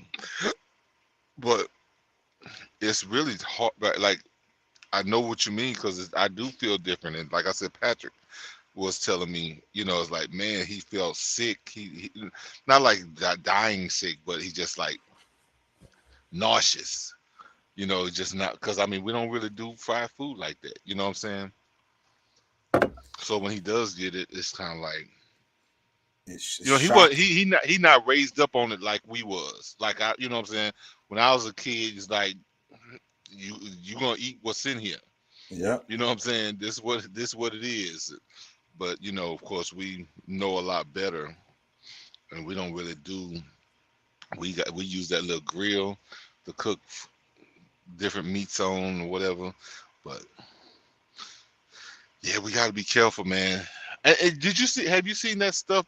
I've been seeing some different advertisements of it's some kind of CBD oil, and I think they have gummies that's out there that's supposed to help clean your arteries, and your veins, your arteries, and all that stuff, to where like you can cleanse a lot of that stuff out, where you can protect, especially if you're over 40.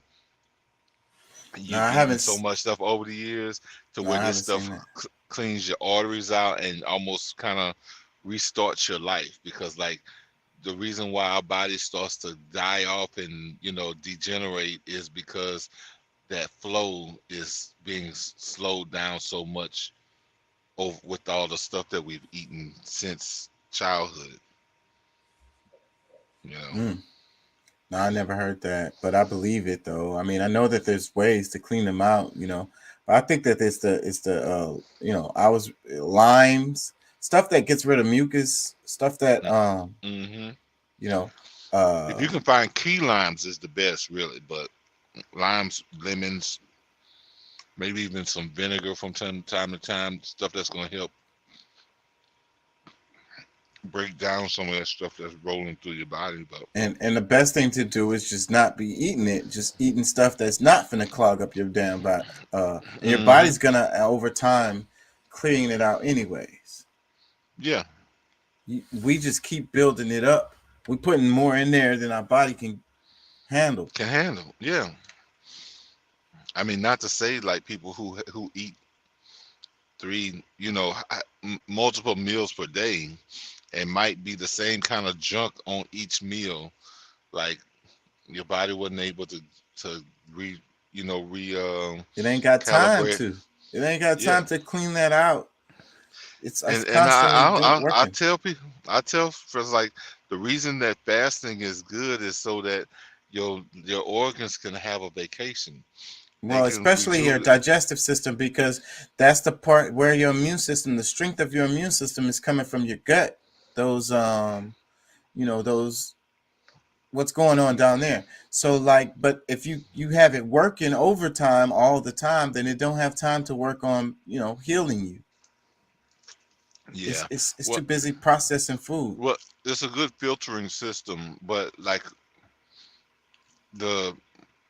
because honestly, like the cells that really helps with your, keeping your immune system strong, those cells that will go in and fight off the excess, the bad stuff that's lingering.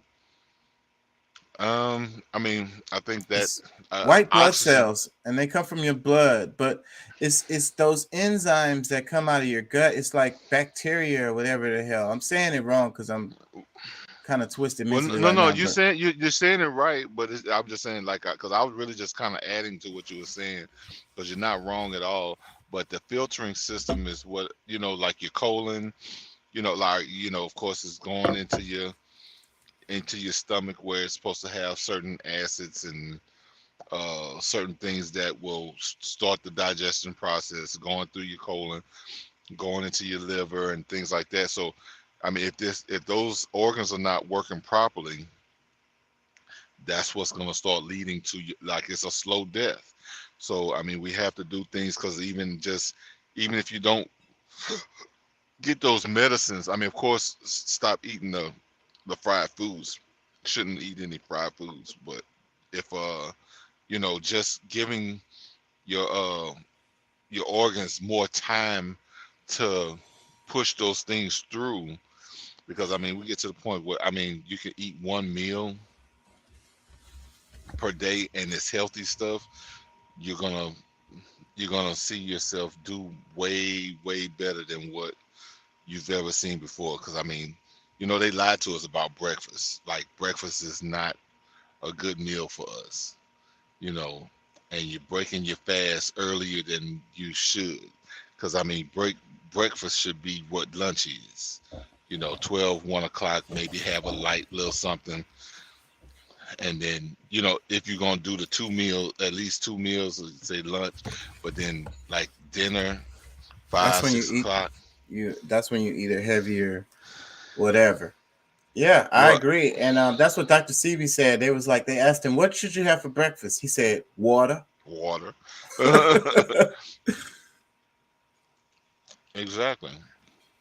And that's the thing, like, to help break certain things down, because that water and the acid, like, you're not getting you already know you're not getting the right amount of water, you're not getting the right amount of blood flow. The blood flow is what's really pushing all these things and making it work. That's your life force, the blood. So Let me read. if your blood is too thick. Let Go me read ahead. Chocobar's comment. He says, Chocobar's posted this. He says, but you eating crab legs, cow pus, and call it food. Shisha, equivalent to 20 cigarettes, is not your friend. And no matter how cute you think you look, the glue you be putting on your lace front contains soluble latex. Oh my God. Which can cause anaphylactic shock, parabens, and it's fucking glue. Your hairline is missing, your scalp can't breathe, your crown chakra, where you receive divine info, hasn't seen the light of sun in years. So you don't blame it know. on stress. So I'm you sorry. don't know. Let me keep reading it. It says, so you don't know where you're going in life. It's deeper than that. Your pores are blocked with makeup, which is just the chemical waste of the mining industry, containing mica mined by a 6-year-old Indian child. You are filling your lymphatic system with this waste, gluing lashes to your eyelids, but not sure why your vision's cloudy.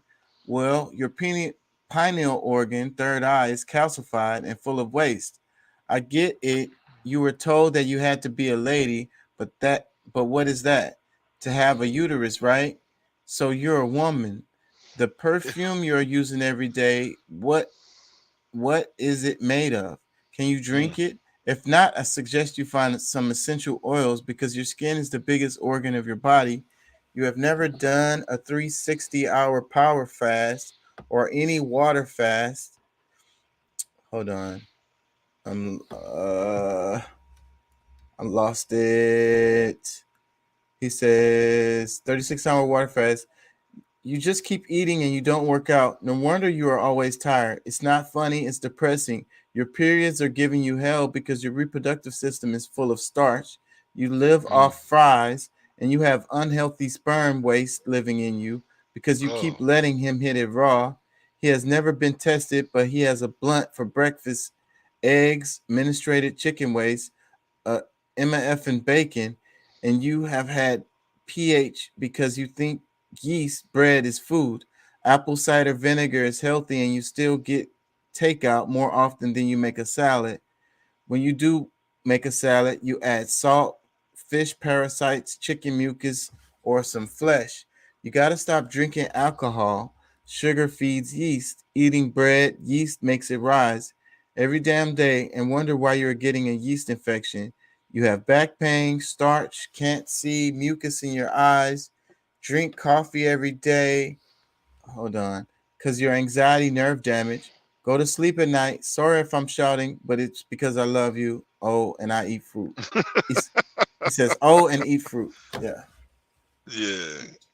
Nah, he ain't lying, man. And one of the things I've learned too is that once you've gotten to that kind of lifestyle, or have that kind of life going on inside of your body, like you have parasites that will start to send signals to your brain saying that, hey, you really need this. Yeah. No, So don't. you literally have cravings for the stuff that's bad for you. Yes. And because your body has become addicted to it. Yes. Well, but no, it's not your body. Well, because it's the parasites within. Because we got good and bad bacteria, but when you got more bad going through your body, because that's what really ends up controlling everything. You've lost control because like now, you're calling it an addiction, but it's these different signals that is like these parasites know how to send to your brain to say, hey, I'm hungry. And you're not really hungry.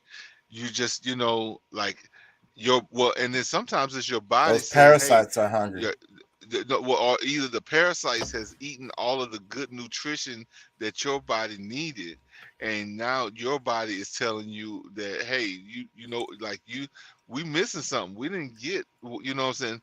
I thought we were eating, but we didn't get what we needed out of this.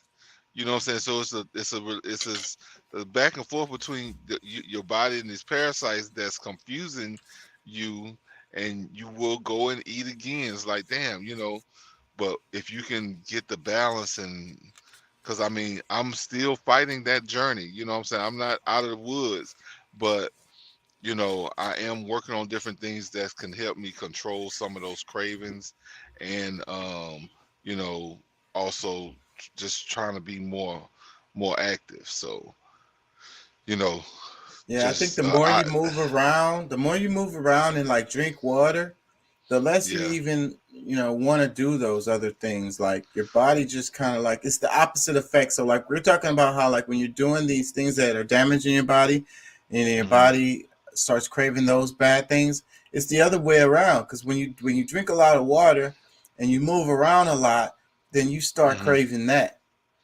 Yeah, because I mean, just think about this. You know, because Alzheimer's.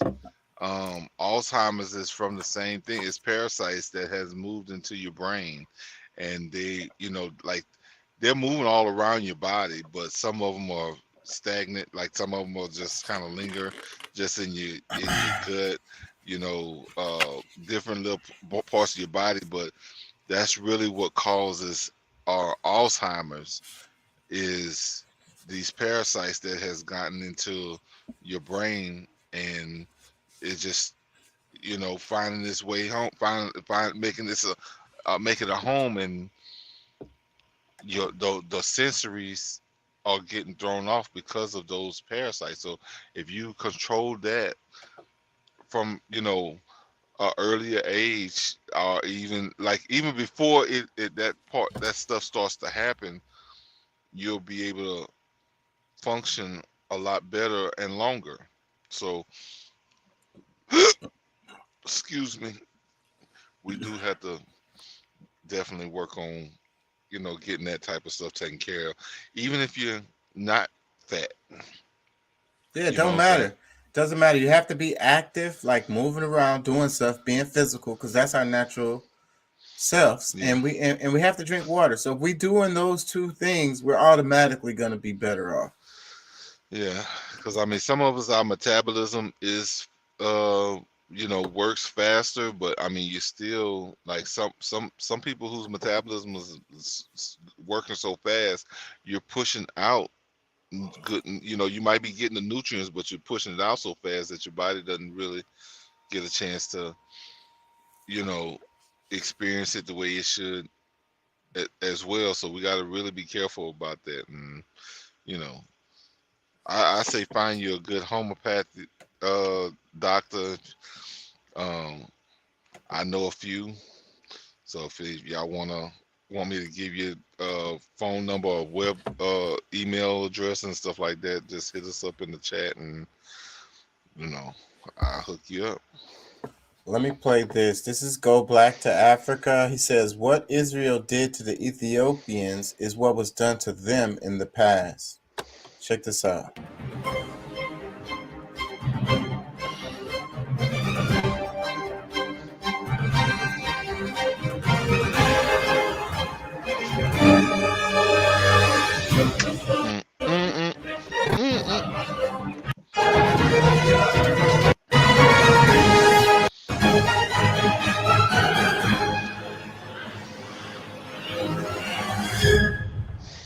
You know, What's let me up, say family? something. This is your man, not your boy. All right, go back to. Go ahead. Well, this is just something that I noticed, and I, you know, before because I get caught up in everything he's saying later, but he must be like a movie director or movie editor or like whatever he do. Like some of that stuff is like very high quality. And, I ain't gonna lie. That's what I was thinking too. Like either, or maybe he paid somebody who really knows what the fuck they're doing to do that for him. Well, and well, that was another part of the conversation I said, because I believe that somebody's paying him to try to push the initiative to get people to move to Africa, leaving. Who knows? Maybe he's being funded, but I don't think so. I think this guy's pretty authentic as far as the editing. Either he's super fucking badass at editing, or he paid someone to do it for him. You know, I really, that's why I watch him, because I feel like he's authentic. Now, there's always agendas, you know, And I don't agree with this guy all the time, you know. I don't, you know. I really like some of the stuff that he says sometimes, you know. And coming from the spiritual side, when he's talking about spirituality, I'm lining up with him on that a lot of times, you know. The answer of going to Africa to solve all your problems, I don't agree with that. Yeah, exactly. So I don't see that, because they have just as many problems, if not more. And you know, you're gonna, you know, if you're in bad, if you're rich, that's one thing, to be able to go somewhere and, you know, just kind of help go and, you know, help rebuild somewhere else or whatever. But we still need a lot of that here. So I mean, it's kind of one of the balances, and then trying to go somewhere and tell people what they need to do to make their country and stuff better. They will kick your ass so quick. Like, what you? You filthy American, think you could? Like, I don't know, but yeah, look. But you know, whatever works for you. And then it's like, if you're able, if you have, you know, because we was talking about going to Guatemala or whatever, buying a house or whatever. Like, sometimes it might make sense, you know, if you could find a good deal on a house and you can still make your income and whatever. The weather's nice. Yeah, I really don't have a problem with the that. laws, you know, work with you. I mean, you know, well, you know, I get annoyed when, you know, people who supposed to be knowledgeable, you know, they don't really acknowledge, you know, new information. Like, people still on that, you know, preaching Darwinism. You know what I'm saying? Like, look, I mean, we done been on this like, we're indigenous to this planet, so I feel like we have the right to go and live anywhere on this planet. But just to say that, you know, this continent, or, you know, whatever country you're saying on this continent is gonna be better than what you got here, I don't necessarily rock with that, because I mean, it's life. God gonna present you with what you know what I'm saying, with some shit, no matter where you at. So, all right, let me play this. Yeah, Africa, I want to share this with you all, family, that how Israel, who maliciously, vindictively gave the women birth control shots without their consent. Now, I don't know if y'all remember back in the 90s when they airlifted many of the Ethiopians who were trying to get to Israel, because they think that, you know, Israel is the place that where Jews would go. But at a time of being persecuted, they were airlifted out. Operation Moses, Operation Solomon. There was one more operation. But in 2013, they did a program where they wanted to give these women a birth control shot. So they say it was birth control without the women's consent. Now, you know, and I know they have a fear of us multiplying. How is it that you can have the right to try to give people shots without their consent? The health ministry has just admitted that they were doing forced sterilization of Ethiopian women, even though they're Jewish, as they were coming into the country. Now, thank God the sterilization is not permanent, but it did last for a long time. In fact, over the last 10 years, the birth rate among Ethiopians in Israel has dropped by 50%. Now, you don't have to speculate as to why. As I just told you, Israel's health minister has admitted they did the program. And in fact, he sent out a note saying not to renew prescriptions for Depo-Provera for women of Ethiopian origin if for any reason there is concern that they might not understand the ramifications of the treatment. I don't think the issue was that they didn't understand the ramifications of the treatment. The issue was, as they were coming in, they were told they had to get that shot. Sometimes they were lied to and said, oh, yeah, it's a vaccination and it's going to help you with your health. One of the women that were interviewed, the 30 different ones saying the same thing, was quoted as saying, quote, they told us they are inoculations. They told us people who frequently give birth suffer. We took it every 3 months. We said we didn't want to. But that is really embarrassing. I mean, if you're going to be a Jewish state and then you do this to fellow Jews, what, just because they're African, because they're black? Oof. People of Israel should be livid over that. 52% of Israelis say that African asylum seekers are, quote, a cancer. That's 52%. That's the majority. And 1/3 of Israelis said that they support violent attacks on Africans seeking asylum. Many of Israel's Ethiopian immigrants are poor and have little education. They arrived here as part of a program to fly all the remaining Jews out of Ethiopia. But some women say they were coerced into taking injections every 3 months for birth control. At the meeting, they said, you don't need to give birth so many times. If you give birth a lot, you will suffer in life. You need a job in Israel. So we said, if that's true, we will never be able to get out of here. So we took the shot. The Israeli government has confirmed the drug Depo-Provera was used on some Ethiopian women. The drug acts as a long-term birth control, but the method is usually a last resort for doctors because of problems treating its side effects. We don't have any policy regarding using of these drugs. As I said, the Ministry of Health does not issue guidelines, neither in Ethiopia nor in Israel, what drug to use. Activists are calling for an investigation into the use of the contraceptive when the women were in transit camps in Ethiopia and also in Israel. There are around 120,000 Ethiopian Jews in Israel. Many of them live in these underprivileged areas and struggle to integrate. But leaders of their community say that over the last 10 years, the number of births of Ethiopian Jews has dropped by half.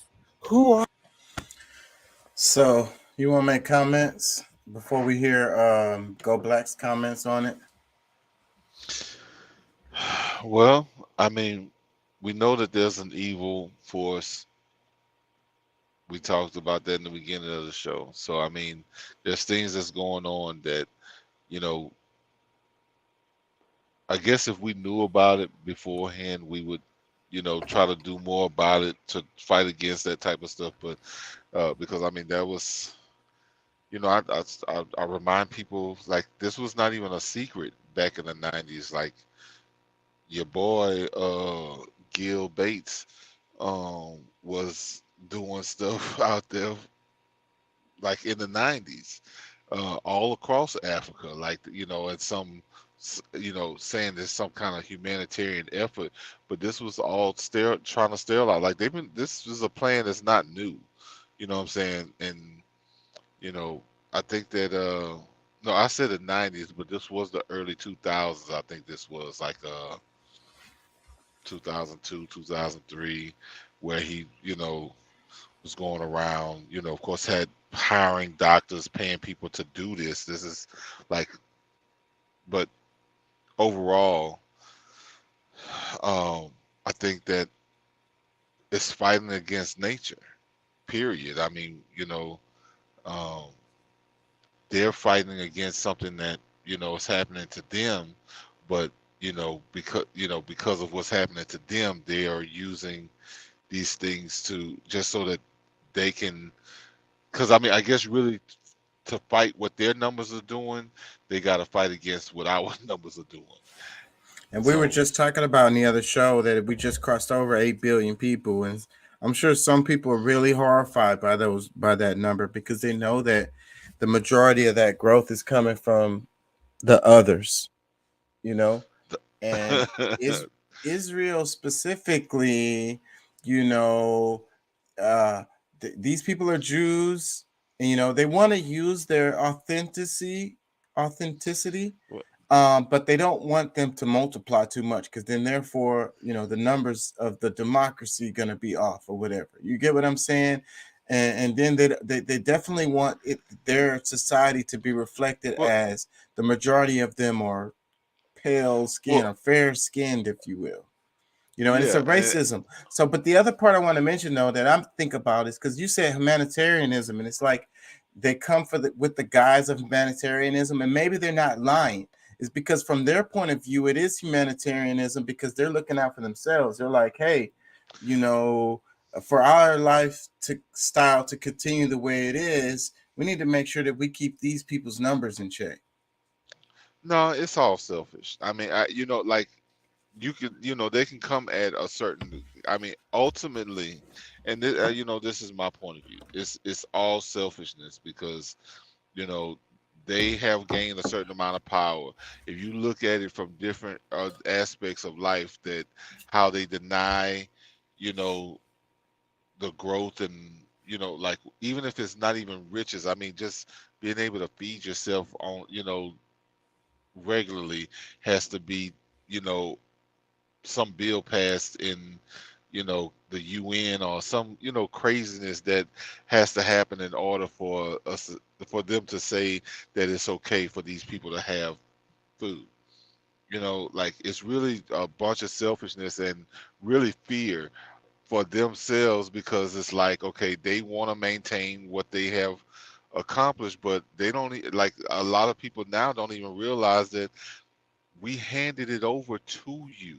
Our ancestors handed over to you, give you an opportunity to do right by with humanity, and now that you've gotten a taste of, you know, the luxuries of what it is, now you want to find ways that, okay, well, there's so many of them. I mean, if it came down to it, they could take us out like this. You know, of course, most of us don't think like that. You know, we just want to just live our own lives. We don't care what you're doing, and if, you know, whatever happens, happens. But, you know, they definitely have to have their hand in, you know, making sure that we don't grow too much. You know what I'm saying? Like, they purposely do this, so it's not humanitarian. Well, what I was trying to say is, selfishness. I agree with you. I agree with you on the selfishness. I'm saying that they're calling it humanitarianism from their point of view, from their perspective. Well, yeah. Like, true to them. You know, I'm being humanitarian because I'm looking Yeah. up my humans. You know, my tribe. Yeah. You get what I'm And, you know, I agree with yeah, you. and It's yeah, a and I mean, honestly, I mean, because we, you know, we're separating these people that we're calling Jews, because, you know, this Bible, which I think have tainted a lot. And I mean, some people gonna get pissed off with me about this, but like at this point, none of us know. Like, I mean, if even if for us as black people who might have been Jews, you know what I'm saying? Because I mean, I fight against that whole thing just for the fact that, okay, you're using anti-Semitism as a guise to try to demonize black people. You don't say it to Donald Trump when he talks shit about y'all. You don't say it to, you know, other white people. You do it purposely on melanated people to try to, you know, weaken their stance and get people to, you know, push back from you. But I mean, there's no blood test to tell anybody who's really a Jew and who's not, white or yeah, black. but even when I'm saying my tribe, I'm not necessarily meaning No. Jewish as I a know. whole. I mean, It's more specific, and then it has to do with whiteness. You know what I'm saying? These are well, my folks, not, you know, y'all might be I Jewish, know what you're but saying. y'all Well, no. y'all not That's us. what. Well, no. See, I mean, and that's. I mean, I hadn't gotten to the point yet, because, you know, I'm saying that really to say that, you know, the reason why they feel they can do this is because they're saying they're God's child, God's chosen, and they really have dominion over all of us, because really to them we're animals. So they had, you know what I'm saying, within the Bible it says they over all the men, like they are God's chosen and everybody else is goyim. Like they're like, we're, you know what I'm saying, we're really worthless. We're just only here for their use. You know what I'm saying? So for all of that, what I said, that's really what it boils down to, for why they feel they can go in and give these people stuff that's gonna eventually, it might not kill them. Some people it probably will. I mean, but overall, to control that, you know, birth, you know, giving them birth control without their consent or even with consent is still just selfishness and trying to you know, control the narrative, being able to still control certain things within the world. Because I mean, they're the minority, and they've been like, they know it better than anybody else. They're the minority in the world. We go back to what we were before they got here, and you know, yes, we had tribal fights and this, that, and the other, but they act as if like without them the world is uncivilized. You know what I'm saying? Like this is it's insanity. We Yeah, well, taught them it's everything they definitely know. insane. And so, but what's super interesting and what I want to hone in on with this particular subject, or this story, is that these other people that they were making not have babies were also Jewish. So then they're like, okay, we feel like the Jewish people are the chosen people, like what you were saying. Well, these people are that too. So that doesn't fit what you're saying. I mean, what you're saying is right. What I'm saying is, from their point of view, it doesn't fit. It doesn't make sense Yeah, because no, I mean psychologically that's what they're saying. They don't believe the same stuff that they try to make us believe or force us to how to see them. that's They where I'm know, going. That's where I'm yeah, going with they, this. Because it's a yeah, sect. no, It's a certain yeah, okay, you have to be Jewish, but you also have to be this, and but you also have to be that. So, like, you know what I'm saying? It's exclusionary. You know what I'm saying? It it yes, it it it measures its existence but versus everything else, versus the others, versus what is not included. What's not yeah, included and what's left is what it is. And you know what I'm saying? So, like, hmm they're using the Jewish thing, and Israel, place for the Jews, and but protection, but safe, that's the da da da proof. da da. You got But these that's the people coming proof. from Ethiopia, and they're Jewish before these people were even Jewish. I mean, that's beside the point. But what I mean is, they're Jewish too, and then you're like, Yeah, okay, you guys are Jewish, but y'all can't be having a bunch of babies and stuff around here. Like, we'll let y'all come over here, but y'all can't really have all the same rights as us. mm, You can't have a bunch of babies and stuff. Like, say, we can't have that. bro. So it exposes the hypocrisy. It exposes what it really is. It exposes the racism. A lot of them understand history better than we do. They know what part that they played and what kind of games that was ran on the people, because we're gonna call us the people and they them. So they are actually know where they stand. They know that they have no real, like, they don't, like, most of them are atheists. They don't even believe that God exists. So how could God have put, if something that don't exist gave you power over everything else? No, they're using this book because most of us believe it.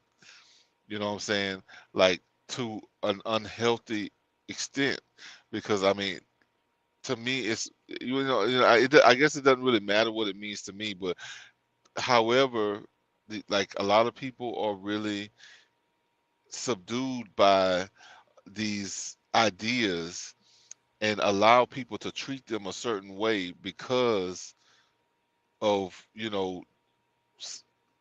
a false belief. You know what I'm saying? And I mean, whether it's the Bible, the Quran, the Talmud, the Kabbalah, whatever book you're using or list, you're reading or trying to get understanding from, like, really, like, search your heart more, because I mean, this is a bunch of bull BS that's going on, and if you keep believing everything that they telling you from even the edits that they made to the Bible, to the news that we hear day to day, just a bunch of BS. Because I mean, like I said, we've been living under Darwinism ever since I mean, shit, since before we was a kid, and I mean, we starting to see more truth. Because I mean, like, what we're finding out about America now might not be the end of it. Like, our Antarctica is coming, unfrozen to where people can see. We're gonna find out more stuff, but I think that that's the thing. Like, we can't give up on and thinking that we know something when we don't. We really don't know anything. Don't just be accepting stuff just like that. Like, I'm not saying don't believe in anything, but it's a tough thing to really kind of try to express, because I these get people it. are using you. I Yeah, want to clear that up a little bit, because it's like, because the name of the show is Only God Knows, and people that know things, they say I don't know anything, and the idea of saying I don't know anything is knowing that you have to explore, that you have to learn, that you have to become more. Like the knowledge is infinite, and there's no matter how much you know, you don't know anything as far as related to the whole thing. You get what I'm saying? Like Yeah. it's more of an attitude. It's more of a way about going about life on that, because a super intelligent person is the one that's going to say this, the person that really has gone down the spiritual path, because they see the infinity, the infinite knowledge, the infinite universe, that our perspective is so limited. So when you say I don't know anything, then that means that you know a lot of things, basically. Well, to some extent, but I'm just saying, like, even when somebody tells you something, you trust, even somebody you trust, like, you still don't really Skeptical. know. You need to be skeptical. You have to. You still keep don't digging. really know until you look at it and you found the facts, you've seen the proof. You know what I'm saying? Like, there's certain things like we need to explore even more, especially when we know that there's people that have done things directly against you and people like you, and under the guise of helping you. Like, the main thing right there, like that should present a clear, wide open problem for you right then and there, because it's like, come on, bro, like you coming over here with this BS again. You know what I'm saying? Like, I don't know, bro. Let me play Go Black's comments. Are these people? Can anybody measure these type of people, their behaviors, their spirit, and tell me why do some think that these are the chosen? How is it that they can go around and do such criminal acts to this day that Ethiopians say they are suffering now in Israel? The prejudice and the biases, the tactics that are against them. Put them in projects and lower income type in the backsides of society. You see, family, who told you to go there? And I will sit here and say this to the end of my last breath. That is not the original Israel. It's here in Africa. This is the region of, not there. We already know the history. These people who are so evil, these people who have missions to try to destroy. That's why, Africans, you got to tell your people, do not let strangers come in doing tests and all that against your people. Don't give your blood. Don't give nothing to these people who are coming in that's going to try to take it from you, impregnate themselves, and do the whole genetic switcheroo so that they can be in line with the Most High. Don't make sense, does it? You better read my words. See, I can spiritually discern this because I know the history of these evil people and what they have done and what they are doing.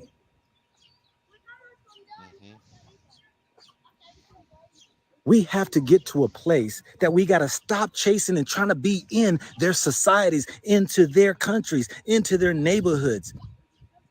We've been persecuted since day one, and it's obvious who's the people are because we keep suffering the persecution.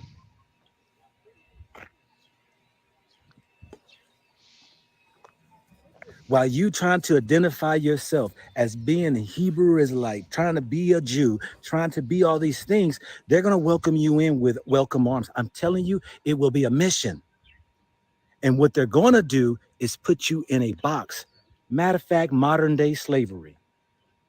Do not take any DNA tests, none, to try to see if you have the gene, if you will, the chromosome, if you will, of some Jew that they're going to try to measure or test against them.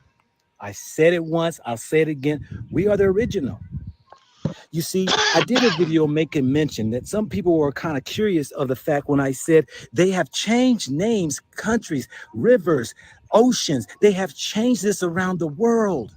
But you can find in the old maps, you will even see on the west coast of Africa, where you will see Kingdom of Judah. You will see the river Euphrates.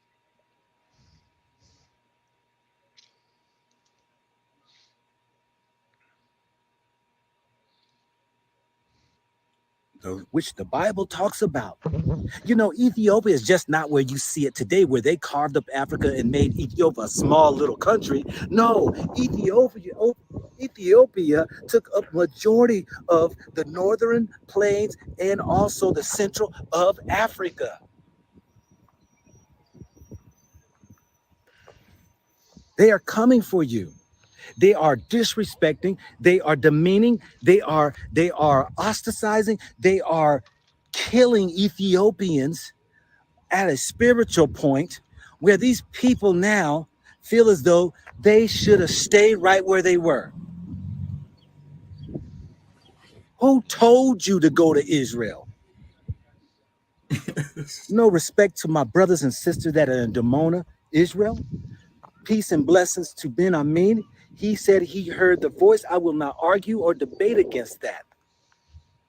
But I'm telling you right now, even they suffer to this day of Israel not wanting to recognize them. And they still trying to put people out of there.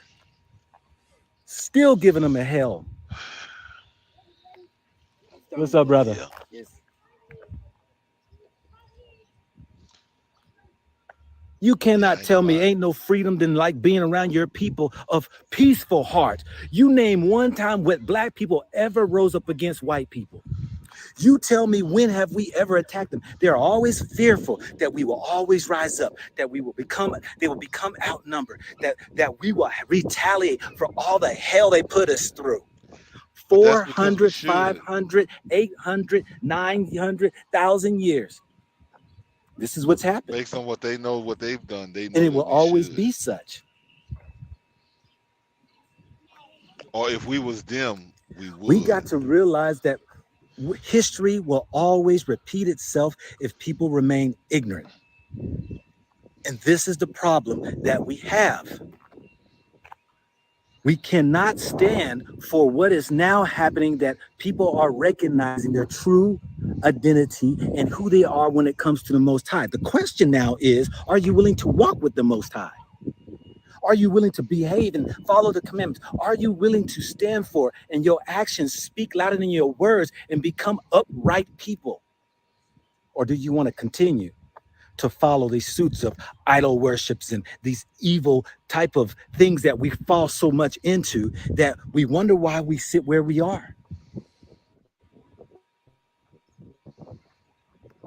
Everywhere you find in Africa, people say, oh, Africa, it's dangerous, it's this. It is everywhere you find an uprising, you find a European. Everywhere you find dysfunction and Africans fighting against each other, you will find a European in the middle of it. You will find the UN, you will find these coups, you will find these missions that come in and try to divide a people. Rwanda's genocide is a proven fact where French admitted they were the cause of that whole genocide. They were the ones who caused all that mess. You can go to Mali, where the French is causing all havoc, where the Malian people said, we don't want these people in here no more. The Russians in Congo, in Mali, in the west of Africa, causing disruptions in black communities, trying to get the control of resources and pitting one another against each other. So you have to understand, even the wars that you see in Africa is not from an African, it's from a European. Heavy words. Those maps that he showed, man, he had to do some research for those. Them things are hard to find, man. I be looking for those maps all the time. It is so hard to find. He probably had to pay. Because those maps are really difficult to find. They keep them hoes under wraps real tight. Well, if he's if he's got a scholar library card, I mean, a lot of those things that's usually in the basements of, these big libraries where they keep a lot of these things, like these big main libraries, Philadelphia, DC, you can find a lot of these different things that's just there. Like I think even St. Louis is like different places, Chicago, like different places has a lot of these these things here that you can find that might be somewhat rare, but it's there. So I mean, and they don't really. I don't think it costs them anything. I mean, they're able to maybe take pictures of, depending on what it is, because some of the stuff's so old, some of it they won't even let you. But either way, it might have been a reconstruction that they might let you take a picture of. But either way, like to some extent, some of what he said was off with, because it was upper Ethiopia, because Africa itself was upper and lower Ethiopia. You know what I'm saying? To a lot of people in the world, because Ethiopian was the land of the burnt skin or dark skin. You know what I'm saying? That was even here in America. The Western, the Western European, Eastern.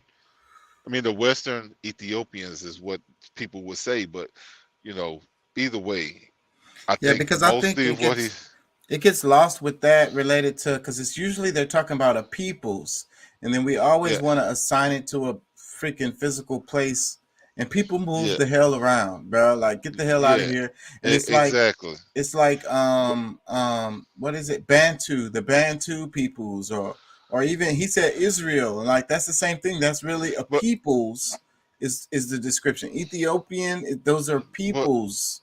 But we got to also think too that during different periods, because we know that Israel was a created state within the like it was created through people. Now we go back. I mean, there's proof now showing that at some period in time, is it the only, is that the only Holy Land? Is that the capital THE, the Holy Land? Because like in Peru, is being saying like there's a lot of like the city of David, there's the ruins of what the castle, like all kind of stuff down in South America that they're saying was the the holy land.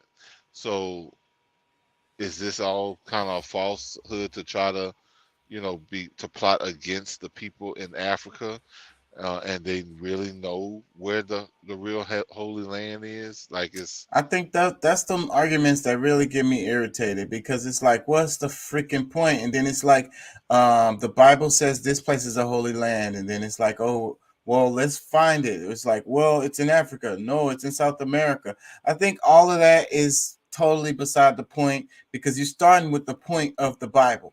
Which was written by some dude, and he's freaking but no, that's the thing. Like, no, it's not stuff, because I mean the Bible. I mean, all right. First of all, does it say the Holy Land is in Africa? No, I don't think it ever mentions Africa. It speaks about different types of people, but that's if my you're talking point. about if we're talking about landmarks. That argument will go on forever. It's gonna be somebody saying, "Oh, this interpretation of the Bible means it's here," or this person says it's here. That's pointless. The point is that it's the people. It's really the people. The people are the ones that's holy. The people are the ones that made the land holy. Okay, and then I mean, they move around. All right, so let me ask you this: do we agree with the fact that there's no one chosen group of people of God? Yeah, I don't agree with that. All of that is coming out of the Bible. Okay. No, I mean, because I don't, and sometimes like I'm afraid of even saying it, because some people like really get like so super angry, and then they don't want to hear shit from you no more. Yeah, I mean, but people can believe what they want to believe. Everybody wants to feel like I'm special. I'm the most important. I was just watching the video, and they were talking about how they make movies. And they were talking about how they do the antagonist, or how they do the protagonist. And it's like the audience is supposed to identify with the protagonist. It's like the special person, the one, the one that makes all the difference. Like, they're the ones who save the world and all of this shit. So the person who's watching this movie identifies themselves with that person, and then they're like, and then they go around their life with this illusion or this, this vision of themselves as being so much more important than everybody else.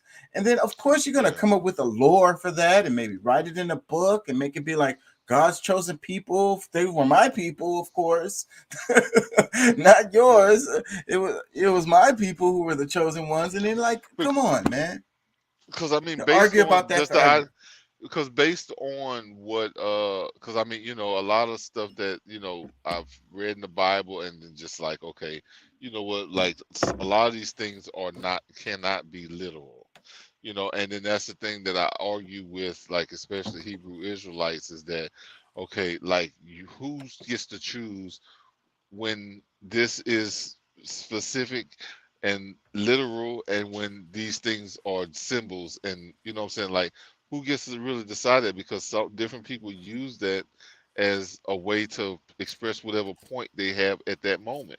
So like it's the Bible is really just a tool to try to control or to manipulate, and that's what I really have the biggest problem with most people who try to use that, especially when like we have books that's current, speaks about current history. Like what about the newspaper? What about like this just happened over here, such and such?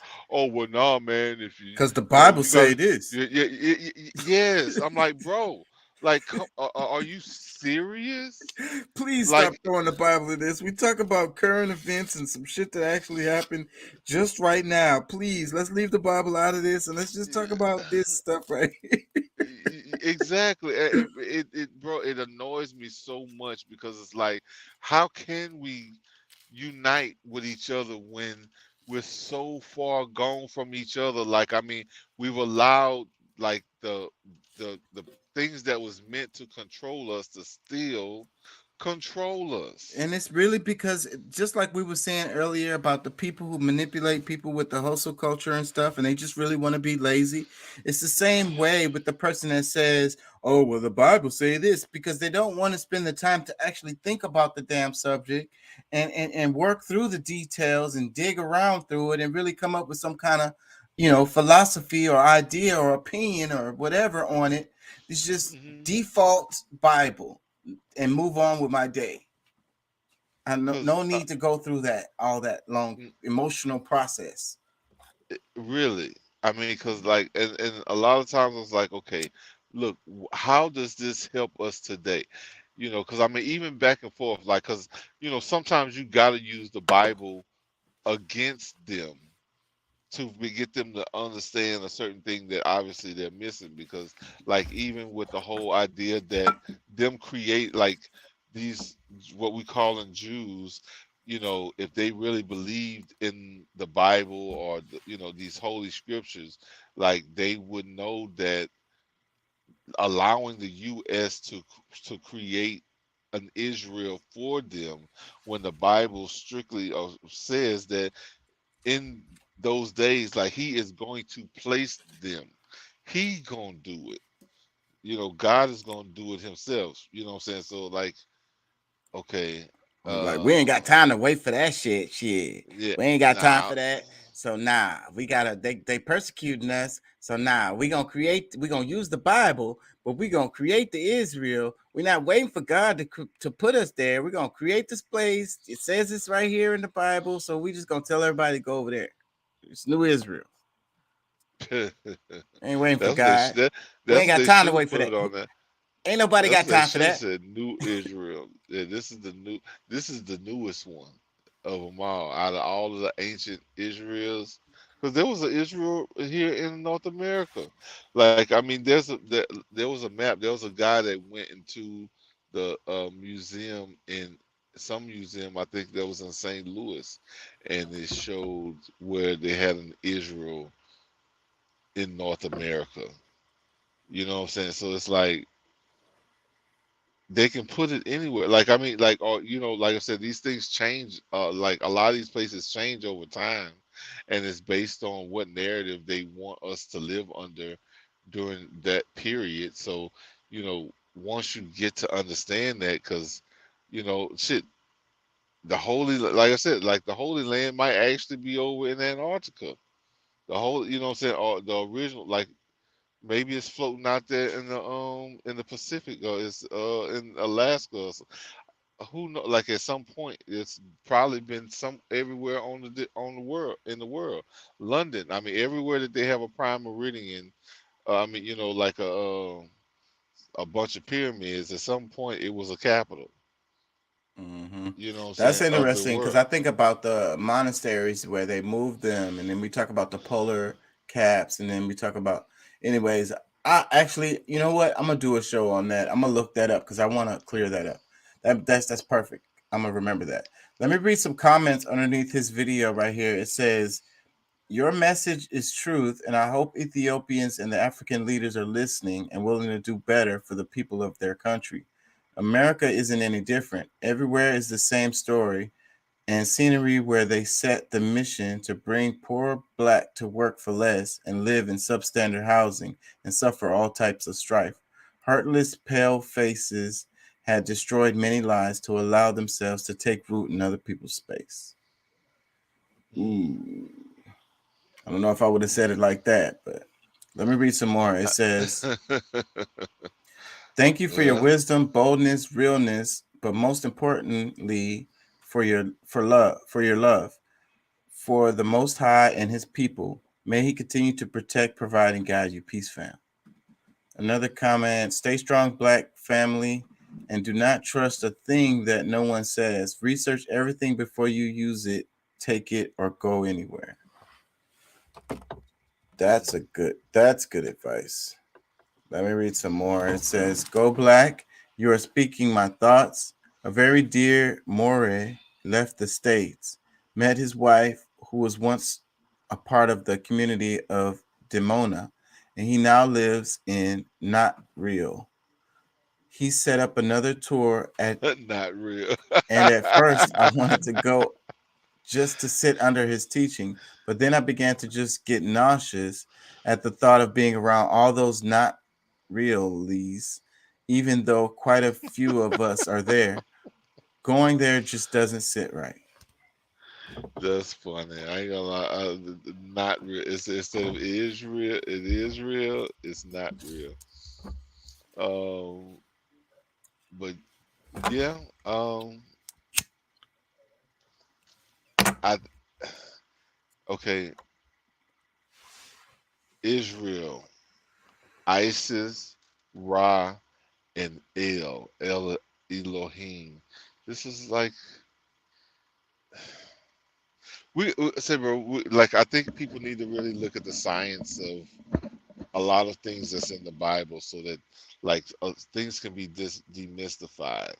Because like I think there's still like a layer, like a veil that's over the, you know, a lot of the teachings, you know, things, the understanding that people have for the Bible. And because I mean, I never want to like seem like, you know, it's a bad thing.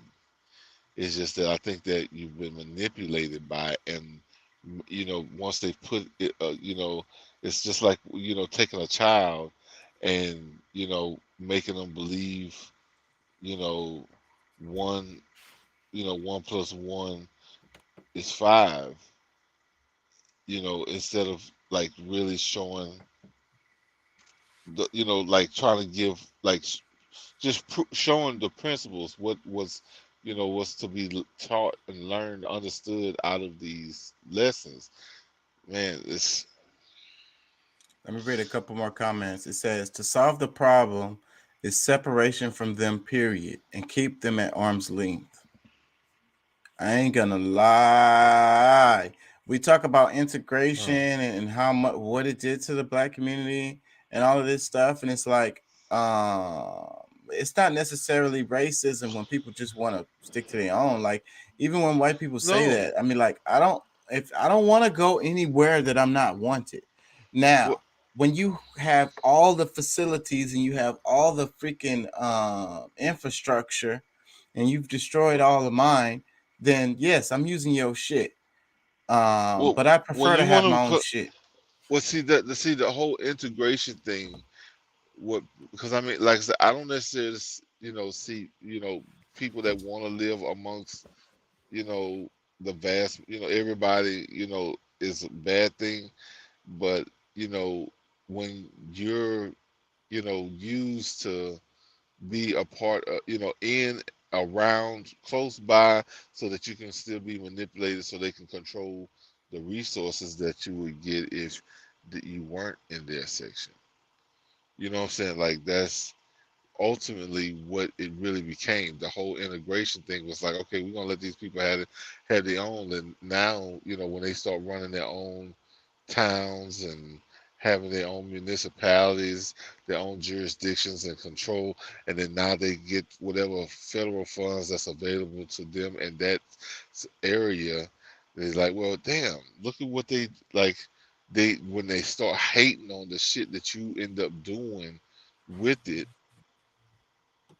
now like they We need to be mad. integrated. What the hell is Yeah, going on? Y'all can't be yeah, separate. and Separate and not equal. It's not equal. yeah, No. because we end up shining, bro. We start shining so hard. I mean, We want they black athletes. We want them basketball players, and we want them football players. That ain't fair. Yeah, They they come- want a chance to win the same way, and they lose every time they really try to push us out. They lose one way or another, and it's just like, bro, like, I mean, but fairness is too much to ask from them. Level playing field. Man, I had a whole conversation. I'm not even gonna go into that. Maybe I will, but let me read some more comments. It says, just when you think the deceit can't get any worse, we keep finding out more and more cover-ups, lies, and deceit. Thanks, Go Black, and everything else exposing this evilness. Another comment, it says, as Mother Nature forcing back its original form, we're collectively doing the same in the beginning. I like that. That makes me feel good right there. Let me read another comment. It says, what you are saying is right, brother. They are very mysterious. They will use our DNA to their benefit and don't have to go there. All we have to do is wait on the Most High to restore his chosen people in the rightful place, obedient. Thanks for this video. Very educational. Stay safe. Appreciate you. Another comment, it says, this is what your enemy does. They will always try to control you as much as possible. Yep. That was the main thing with it all. Like, some people don't really see it as like, oh, but they're trying to be fair, and some of them, yes, like, cause I mean, when we're really talking about, cause I don't want to get misunderstood, because a lot of the politicians have that control, but and a lot of just regular everyday people, the white, because we're mainly talking about the black and white issue with the integration. Like, a bunch of them, some of them was like, oh, well, if we do, it's going to bring down the value of our homes, just because they know what the politicians do. But it's not necessarily because they hate the black people. It's just that, okay, they're still trying to protect what what they have and what they're working for, and if they go outside of what the politicians, you will have to suffer for it. And that's what they're doing to everybody. You know what I'm saying? Like, to some extent. But they'll go even further with black people, because the red line, and like, they have to purposely do things to try to destroy or ruin anything that you are building, because they have to, like, if they don't, then we'll be, before you know it, we'll be running the show again. Like, that's really the main culprit, is just because of that.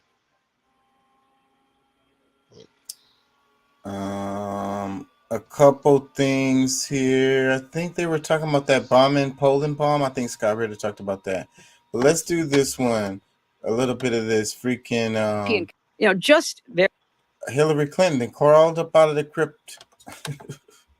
very briefly on Libya, because that was on my watch. But this is not, again. No, this but is not I want to make a larger point, because Gaddafi was a bad actor. Everybody knew he was a bad actor, and he threatened to kill his people by cockroaches. The United States was actually the supporter of European countries through NATO and the Arab League, which for the very first time came and said, we want to be part of trying to protect the people of Libya now. So I feel that that particular intervention, we had certain capabilities militarily that nobody else had, which we used to assist them. But, you know, the Emiratis were flying and the Jordanians were flying, et cetera. The problem, and this is where I think you make a really good point. The problem is, okay, Gaddafi's gone. His horrible prisons are emptied. What comes next? Right. That's what comes next? And that's always a problem because there's always a vacuum. Because look, dictators don't allow institutions to flourish. So when you take the dictator out, there are no institutions. That's right. So that's, but the question becomes. So, but why would you go over there and fucking creating this vacuum? You're like, what's next? Y'all didn't have a plan for that when y'all was talking about taking this dude out. It was so important to take this dude out that you didn't even make a plan for what was gonna come next. Oh, he's such a horrible guy. He's full of prisons and he's such a terrible person. Oh, we got to get him up out of there. All right, let's get him up out of there. So then what's going to happen next? You didn't think about that? Do you then say, let Gaddafi go ahead and kill his people because it's going to be hard afterwards? Or in our case, we thought Saddam Hussein had weapons of mass destruction. You're going to let that continue, or are you going to take him out? And then do the best that you can in helping people to recover. You have to recognize that it's going to be hard once you take the dictator. Why should keep looking over there at Hillary Clinton for like approval and shit? Like, stop looking her out. But John, it's a little bit of a false choice to say, well, then just leave the dictator in place because it won't be chaotic. It may not be chaotic. I guess that's what I'm saying. Just leave the dictator in place. Like, hey, we're the world's police. We got to decide on who's a dictator and who's not. And if somebody is dictating to their people, then hey, we got to make sure we take care of that. That's really important. It may not be chaotic, If we take but that it might be role brutal on, against the people. if we take that role on, can we sustain as a country? You know, when you think about the Soviet Union's collapse, they overextended and they got in an arms race with us and they had all these satellites. Are we overextending America's power, especially militarily, when you talk about an $800 billion defense budget? Let's assume instead of being in a podcast studio, we were in the Situation Room, or in the tank in the Defense Department, wherever we were. Right. Okay. And we're saying, okay, what do you see on the horizon? Well, North Korea is shooting these missiles over our ally, Japan. Right. China is trying to build up its blue water navy so that it can compete with us anywhere in the world. You've got, the Russia-China relationship. It's tricky, but we have to watch it really carefully because we don't know where that might lead. We've got Iran, still a very bad actor, and probably in addition to killing their people, will cause some external problems in order to take people's minds off it. We have a lot of issues. So do we just sit back and hope for the best, or do we try to be positioned in enough places with enough support that we can be a good ally to those who are counting on us? And you have to those who are counting on us. I wonder who she's talking about when she says that. have to watch the potential rise of terrorism again. So you have a lot on your plate. But I would just say, should the United States be selective in the use of its military power? Right. Yes. Right. After Afghanistan and Iraq, which we did for security reasons, not because we wanted to spread democracy at. Wait a minute. Iraq was for security reasons? What could have Iraq done to us? What did we have? Why would we be, that's bullshit. Okay, you could say Afghanistan because you're talking about 9/11, okay? But Iraq didn't have nothing to do with 9/11. So, and then Iraq also didn't have no aggression towards the United States as far as like they're finna come over here and take over the United States or something. Like we got to protect the United States by invading Iraq. That's bullshit. At gunpoint, but for security reasons. Although ultimately we were told that spreading democracy would make the world safer because Well, actually- freer countries would Well, I think if be you more if you peaceful. actually look at the record, democratic countries actually don't invade their neighbors. Democratic countries don't harbor terrorists. Democratic countries don't use weapons of mass destruction. So I think They I don't would- harbor them, but they have them. Well, you can't. Oh my God, y'all gonna make me vomit. So what about all the stuff the U.S. has been doing now? Be hard to. I mean, that but John, was planned in but they're Germany. not aided and They're not supported by aiding I understand what government you're saying. I understand what you're apparatus. saying. and the always That- try that to, is a distinction. but always try to look at the converse, right? Yes. Just because they have in some of these weak states terrorists among them, would you rather have somebody who's actually harboring them and assisting Understood. them? Understood. So, so that's the first point. The second point is that yes, we need to be more selective, but I would be the strongest voice, as I know Hillary is, when Vladimir Putin decides to extinguish his neighbor. Should the United States really just step back from that and say, well, you know, that's kind of your business after all. Ukraine. Absolutely. It's none of our business. Ukraine's been a part of the Russian Empire and so forth. And there are some people in the United States who would say, not in Ukraine, let's do it in Des Moines. And I think that's the bigger threat. What? That's what they do every time. It's like, oh, so if we let Russia invade Ukraine, they're going to be invading Des Moines next. That the United States will not feel that the American people will not feel the pull to continue to be the place that people can look when something awful like that But happens. is it then the difference between the first Gulf War, which is Saddam Hussein invades Kuwait and the United States forms a coalition and helps push him out, versus the United States deciding these bad actors, you know, we really are the only country. It's not that other people don't meddle, but we're the only country that actively promotes regime change. And they just said that democratic countries don't invade other countries. So what is it that we do? So then I guess you don't consider us a democratic country. Maybe they're not. Maybe they're excluding the U.S. from that. I don't know. You there, Pat? You want to make comments on that before I move on? I'm gonna move on to. I think he's gonna talk about. I didn't watch this clip, but I know that the Poland situation, and I mentioned it earlier in the show. Like, you know, they were talking about World War III is going to happen because Russia blew up some people, because people died in Poland behind this missile strike. And then they were trying to blame it on Russia. Come to find out it wasn't Russia, it was Ukraine. And then they're saying, oh, it was an accident or whatever. So, but then I have to wonder about that, because if Russia said it was an accident, they would say, bullshit, it wasn't no accident. How you going to have an accident like that in wartime and shoot some people and kill some people that's in a whole nother country that's not even involved in the war at all? And so World War III, So, but if it's Ukraine, then they're like, oh, it was an accident. So, but then I have to wonder too, like, just like they would ask if Russia, if it was an accident, I got to wonder, was that an accident? Or what, did they do that to make it, hopefully make the, the global political environments think that it was Russia and lead into like a bigger war so that they could possibly win, so they can get help? Because if it does turn into like a World War III, then the actual efforts of Ukraine, them actually being able to win the war, isn't going to matter as much, because as long as they're aligned with the side that actually does win eventually, then they're going to get what they want for the most part, probably. But if they're alone and they're fighting against Russia, chances of them getting what they want is like slim to none.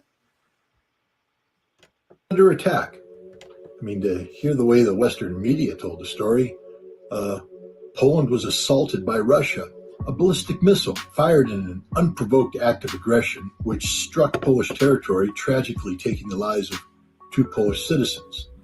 Of course, that's not what happened. It was a Ukrainian S-300 surface-to-air missile, which somehow flew off track and ended up striking Polish soil. Ukraine, in a sense, attacked Poland. But that wasn't the narrative that was being pushed by the Ukrainian government or the Polish government, or indeed the governments of Latvia, Lithuania, and Estonia, or the Czech government early on as this story unfolded. No, it was Russia, and therefore NATO should rally around Ukraine and invoke Article 5. An attack against one, after all, is an attack against all. Or Article 4. This is a serious security issue that requires NATO's attention and perhaps NATO intervention. Unfortunately for those aforementioned countries, the big boys, the adults in NATO, understand that this is not the direction to be heading. They're the ones that are promoting a negotiated diplomatic off-ramp to the current conflict, putting pressure on the Zelensky government, which may be why the Zelensky government is putting pressure on NATO to intervene, because the clock's running out for Ukraine. Time's up. Next month, 200,000 Russian soldiers show up, organized into combat formations that Ukrainian military today is not capable of stopping. That's what's behind this attack. Ukraine trying to provoke NATO into intervening on its side before it's too late.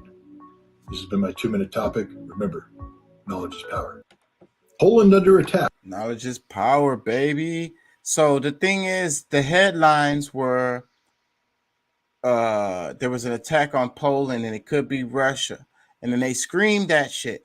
So, but then when the information came out that it wasn't, Russia at all, after an investigation or whatever, independent investigations from others outside, then it came out that, it was Ukraine. It was an accident. That's what they said. And it was kind of like, it wasn't a headline. It was like a freaking little footnote. And they barely freaking said it really quickly. And they just moved on. It almost worked. Anyways, let me see. Are there comments under this tweet?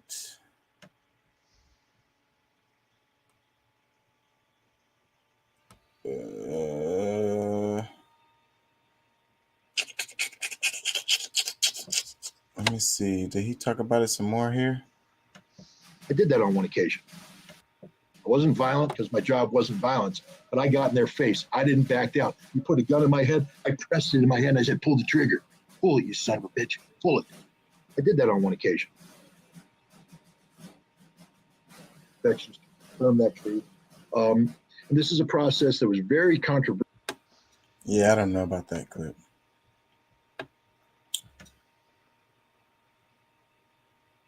So I don't know. People hating on Scott Ritter for his comments. There are some people that don't like him. They say he's a bad guy. Let me read this comment. It says, I think it's time that the EU evaluates the U.S. intentions in the war between Russia and Ukraine. The U.S. is contributing massive amounts towards proliferation of the war, and there is effort being made to end the conflict. So that's what's crazy. It's like, if you want to talk about diplomacy, and it's like, hey, y'all need to talk this out so the war can end or whatever. But then no, the opposite of that is sending fucking weapons and money to Ukraine to help them to keep on going. That's the opposite of trying to get them to do diplomacy. They get more weapons and more money and more. How wars always end, how the winners always win out of the other side running out of fucking supplies and shit. The people not having food, they're not having bullets, they're running out of this, they're running out of that, they can't move around good enough, they're running out of fuel. That's what happens, so that supply chain to the guys on the front line is what keeps the war going. So then, like I say, the United States, we just approved, I don't know if they approved it, but Biden asked for another $41 billion from Congress so he could send to Ukraine. So it's like, you're not trying to lead to any diplomacy. You're trying to make the war continue. So the thing is, what people need to really understand, they're like, cry for Ukraine. If you really cared about the Ukrainians, then you would want the war to come to an end. People are dying. They're going to continue to die. The U.S. don't care, especially if they keep sending money over there. They want this to go on forever. They want this to be like another Afghanistan, like 20 years. Can you imagine that? 20 years of the fight in Ukraine against Russia. How do you think Ukraine's going to look at the end of that? How many people are going to be dead after it's all said and done? So, but that's why they got your mind, and you twist it. Oh, let's cry for the Ukrainian people. Send them some more money so they can fight longer and die?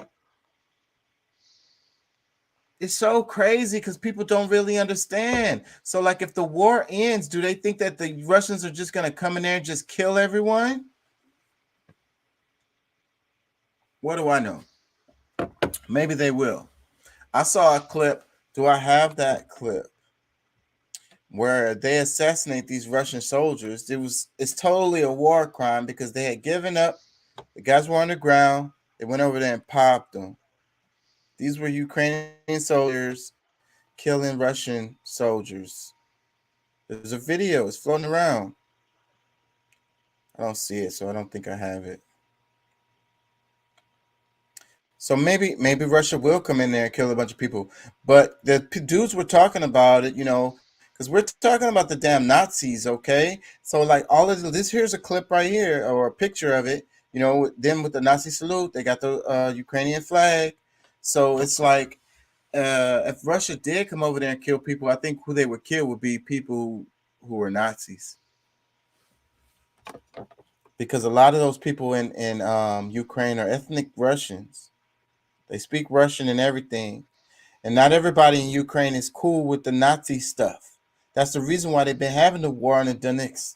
So they were talking about this, and it's like this has actually, they were like, it's only been going on for 2 years or whatever. But no, it's been going on for like 8 or 9 years or some shit.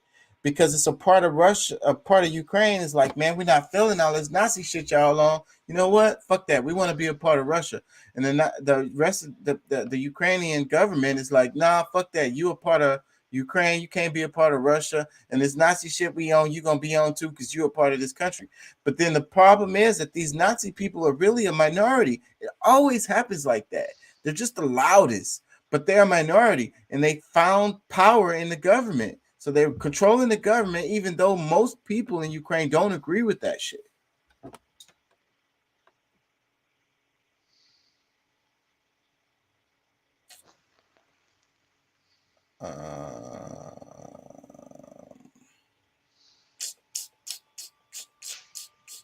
I really want to see if I have that clip. I don't see it though. Oh, this one's talking about how long ago. I think I'm gonna play that. Let me see if I have the clip. I don't see it. Oh, here it is. I think this is it.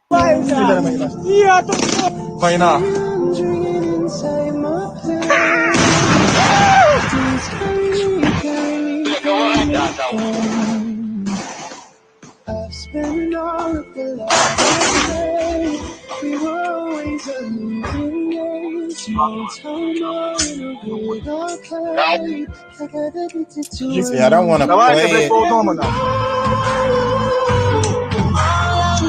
I don't want to finish it because this might get me in trouble. But these are the Russian soldiers who just surrendered, and they're alive, and they're laying down. They surrendered.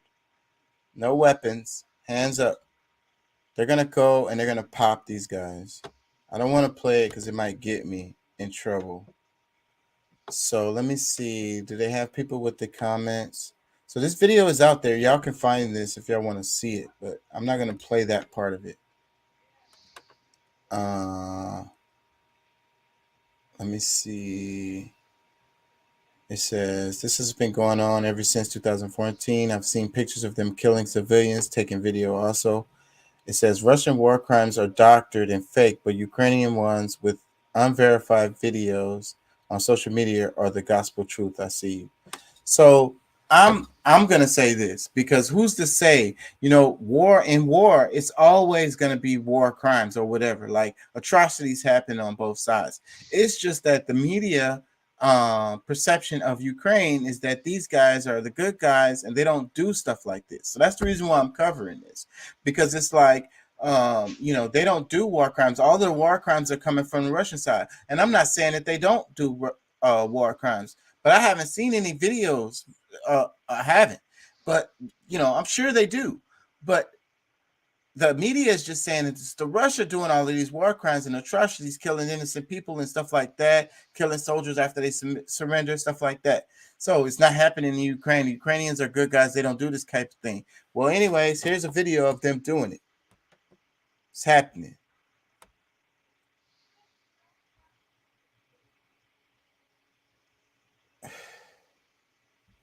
It's the brainwashing. See, I can't even read those comments. They're too extra. I don't want to get it. They just gave me a strike on my backup channel for some old ass video. That's why I'm not broadcasting on that channel tonight. They won't let me. I'm in timeout on my backup YouTube channel. I can't upload or go live. I just found out tonight because when I went to go live, it said, "Oh, one of the destinations you can't go live to, go to their creative studio and find out." I went. It was like, "Oh yeah, we gave you a strike for old ass video." Whatever. Okay, so this other one, I kind of wanted to talk about Elon Musk, but I'm tired of this dude.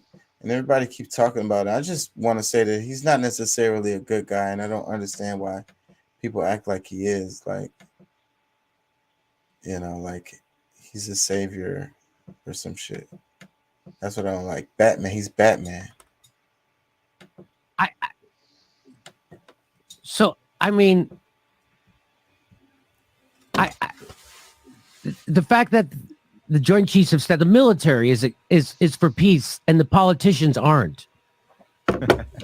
that just shows you that this is not about whatever the politicians are saying it's about. This again is just another economic war. This has nothing to do with saving people or liberty or freedom. This is all about the United States retaining its economic hegemony in the world. That's all this is, right? Yeah, I mean, look, what do people say when they talk about why we need to arm Ukraine? They say, well, Ukraine was invaded, so it's our duty to defend them. And in the abstract, it's true. If a country is invaded, they have every right to fight back, and Ukraine has the right to fight back. But the question is, are there diplomatic alternatives? Can this war be avoided? And the answer is unequivocally yes. For the last 8 years, let's recall that this war did not start when Putin invaded Russia in February 22. The war began in February 2014 when the U.S. backed a coup. And after that, the new coup government included many fascists who cracked down on Ukraine's ethnic Russian population. They tolerated a massacre of dozens of ethnic Russians who were protesting the coup when they were burned alive.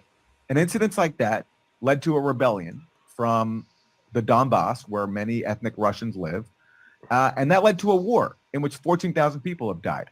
And there have been peace agreements on the books and something called the Minsk Accords, in which there was supposed to be a basic settlement in which the Donbass demilitarizes in exchange for some autonomy and basically being recognized as equals. So Ukraine no longer cracking down on Russian culture inside of Ukraine, letting them speak the Russian language officially. There are many people in Ukraine support that. The only people who don't are basically the hard right nationalists, the far right, the Azov battalion, who don't want to recognize the equality of Ukraine. And the U.S., meanwhile, which sees an opportunity to use this whole conflict as a way to bleed Russia, has effectively sided with far right, with the far right in Ukraine, and even sabotaging Zelensky's own election mandate, which was to make peace. Yeah, so that hopefully clears it up. I mean, it's been going on longer,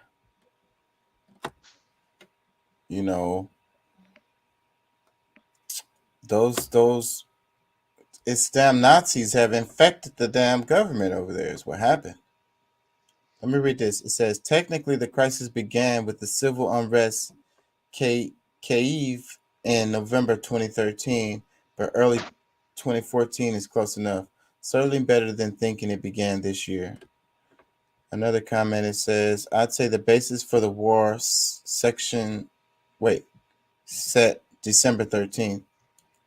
Thread of facts which indicate the Yanukovych ousting was the result of spontaneous pro-EU demonstrations. IMO Ukraine. It says, no, it was 2008, the Minsk Agreement. Another comment, it says, The Gray Zone is a website founded by Max Blumenthal, a contributor to RT. So, Max Blumenthal went to RT Gala in Moscow in December 2015, hosted personally by Putin. Within days of coming back to the U.S., Blumenthal completely reversed his position on Syria and Russia and launched the Gray Zone. It couldn't be more obvious that Putin bought him. That's not true.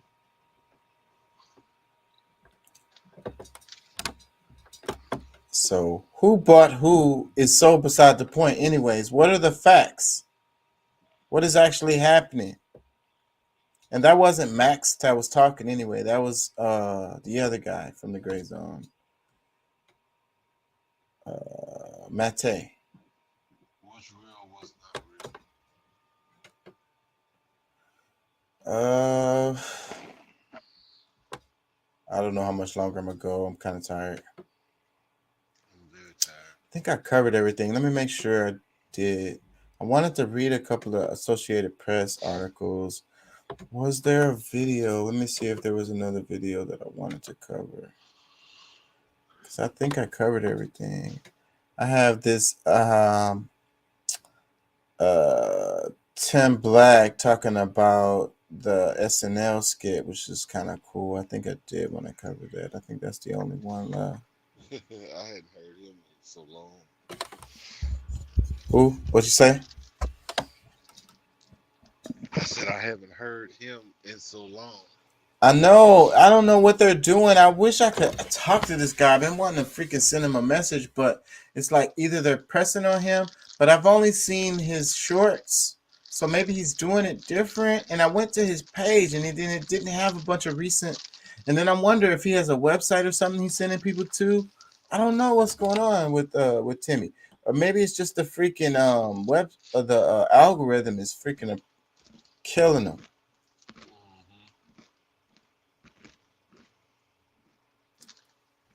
Yeah, so okay, let me play this Timmy. I'm a big fan of him. I really want him to keep going and doing his thing. He's the only he's like a black guy. He comes from the black perspective on politics and stuff. And he's from the left. And it's like nobody out there like that. He's the only voice. Hosted SNL for the third time. Right. It was funny as hell, man. I had a good time watching this. Dave Chappelle up there working his magic as usual. And this was just jokes. It was no like stories. He didn't talk about trans people, none of that. He just kept it all on the jokes, all about current topics, current events. He talked about the midterms. He talked about Trump. He talked about Herschel Walker. He even talked about Kyrie Irving and Kanye West. And it was amazing stuff. It was great. I hope that you tune into it. Some people are upset. Yeah, because they don't like comedy. They want us to all die real slow. Just die looking at our bills pile up. Just die watching possible World War III in Russia. They want us to just be miserable and depressed because they are miserable and depressed, so they want us to be miserable and depressed. That's what it is, you know. They don't like their lives, so they want us to not like our lives. We doing like a Dave Chappelle. They hate that shit. They hate that we enjoy our lives. That for a little bit of time, we can escape our problems and listen to somebody speak some truth, but also make it funny. New York Times put out an article this morning that's entitled, Saturday Night Live, Dave Chappelle mocks Kyrie Irving and Kanye West. And no, he didn't mock them. He made jokes, dumbass. He made jokes. He made jokes about Kyrie. He made jokes about Kanye West. Nothing wrong with that. They were good jokes. One of the jokes was, there's two words you don't put together, ever. The and Jew. Never put those together in this movie. I just did, but I'm just saying what he said, and it was funny. It was hilarious. He said Kanye West lost $1.5 billion in 24 hours. All he had to do was go to sleep. He didn't. He tweeted out that shit that cost him $1.5 billion. People don't even wrap their head around how much money that is.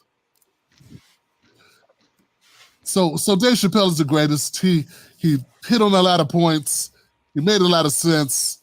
And when he was making jokes about Kyrie Irving and Kanye West, I never felt like he was doing it to please his bosses. Yeah, I never felt like he was doing it so that he could make Massa happy. Never felt like he was doing it because he was just want to throw him under the bus. No, he made it funny and interesting.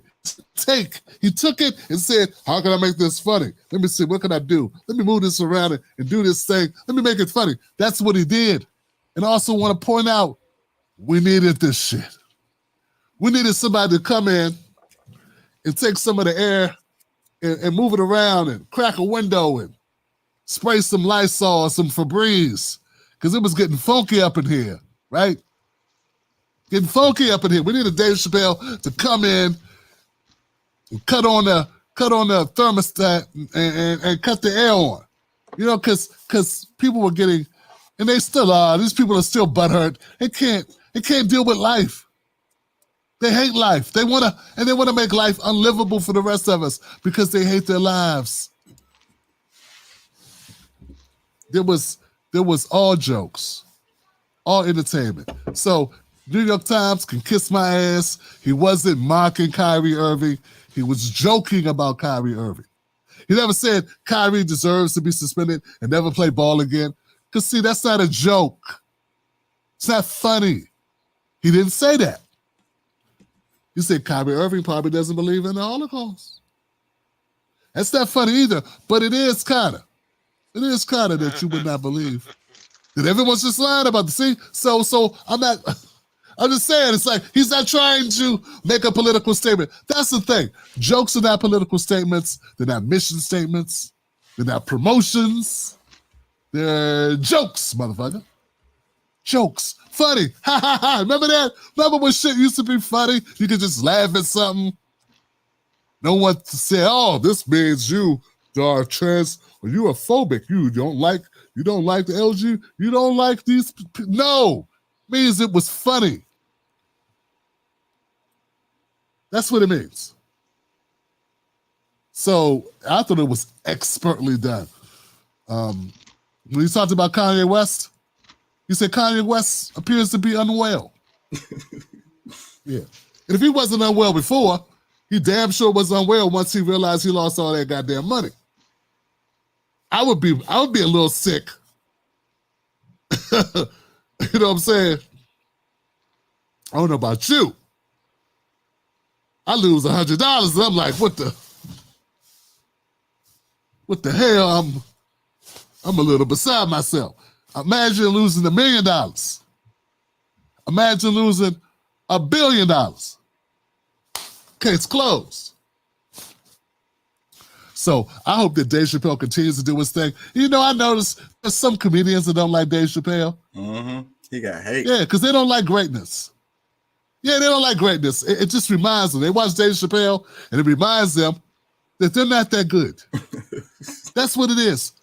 You know, when I meet somebody who's good at what they do, like commentating or doing what I do, I'm like, wow, that's amazing. Good job. Like, dope shit. I become a fan of them.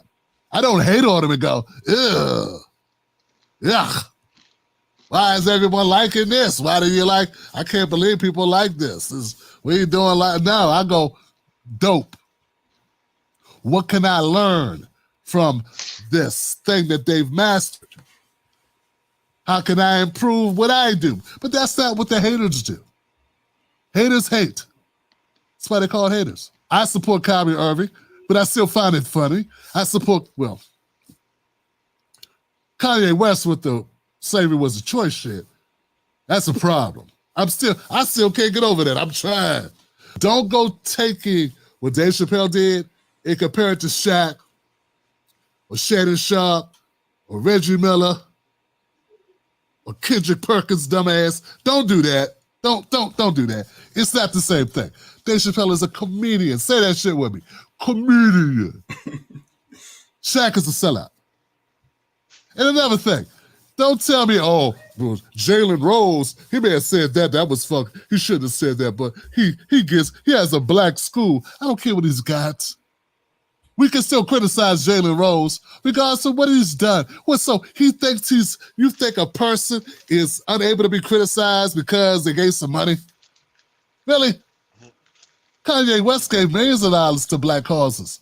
That doesn't mean he gets to say black people, slavery was a choice. No, we criticize him for that. We could criticize Jalen Rose and Shannon Sharp and Shaquille O'Neal and Charles Barkley.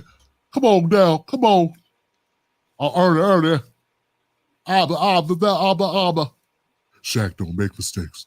What Shaq do? Shaq make money. I made money all times. I made money all the time. When I'm making money, I'm spending money. I put it on the kids. I bought kids some shoes. When I was a kid, I couldn't afford shoes, so I buy shoes. But you also put your foot in your damn mouth, Shaq. So I had to tell you about that shit because you're not going to throw black people under the bus. What Dave Chappelle did, he didn't throw anyone under the bus. He did his damn job, and he did his job well. Dave Chappelle is great, not just because of the way he tells his jokes, but because of the honesty. Like when he said that Trump is an honest liar, okay? That's the realest shit I've ever heard someone say about Trump. He's an honest liar. You know? He'll tell you some honest, but then it's got lies all in it. But it's honest, or it'll be a lie with honesty in it. It's weird what Trump is able to do. It's sort of like Charleston White. Charleston White, he's an honest liar, right? I'm honest. I'm a snitch. I'm a snitch ass. But then it's like, but gangster rappers killing us. That's honest. I see both of those honest. But honest liar, I get it. That's what Trump is. And that's why Dave Chappelle is the GOAT. Because he does shit like that. Like when he said, Kanye got in so much trouble, Kyrie got in trouble. That part had mic me drop. laughing. And for the trans community people in the comment section, just because I like Dave Chappelle doesn't mean I don't like you. I mean, I don't like you, the ones that are complaining, because you are complaining. You know what I'm saying? Like, it's not because your sexuality or your orientation or how you identify. It's that you are complaining in my goddamn comment section about what I like to watch when you could just bounce. It's also very insulting, motherfucker, for you always comparing black people to this shit. Listen, we march for civil rights. We protest police brutality. Y'all motherfuckers are protesting a comedian. You are protesting jokes. That ain't the same thing. All right?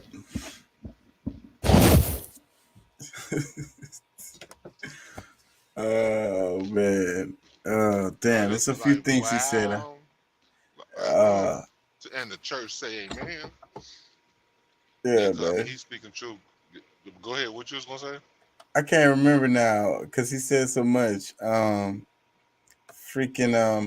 the one part was the joke that Dave Chappelle made when he said Kanye got in so much trouble that Kyrie got in trouble. I was like, damn, that shit had me. I was like, oh damn. Yeah, I ain't gonna lie Like, to you, bro. I watched it a couple of times. I was like, man, this is some good shit, and I appreciated it just as much as Tim Black. But you know, yeah, there was a lot of stuff that he touched on that was that's really key. Like, I mean, what was it? I'm trying to go through it. It's so much. Shit. What was 'cause I mean, really, all of it was kind of significant. Like the whole monologue, it was so deep. Like,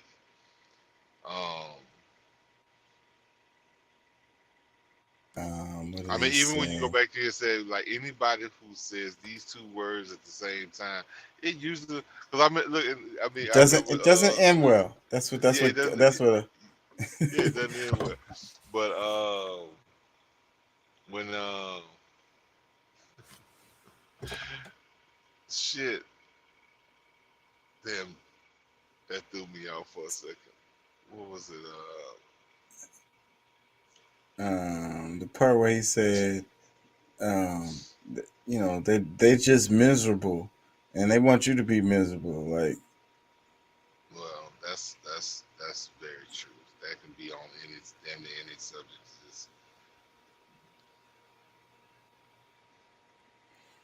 yeah, man. It's funny. I'm here. Yeah, I'm halfway here. I ain't gonna lie. I'm like I'm starting to get delirious here.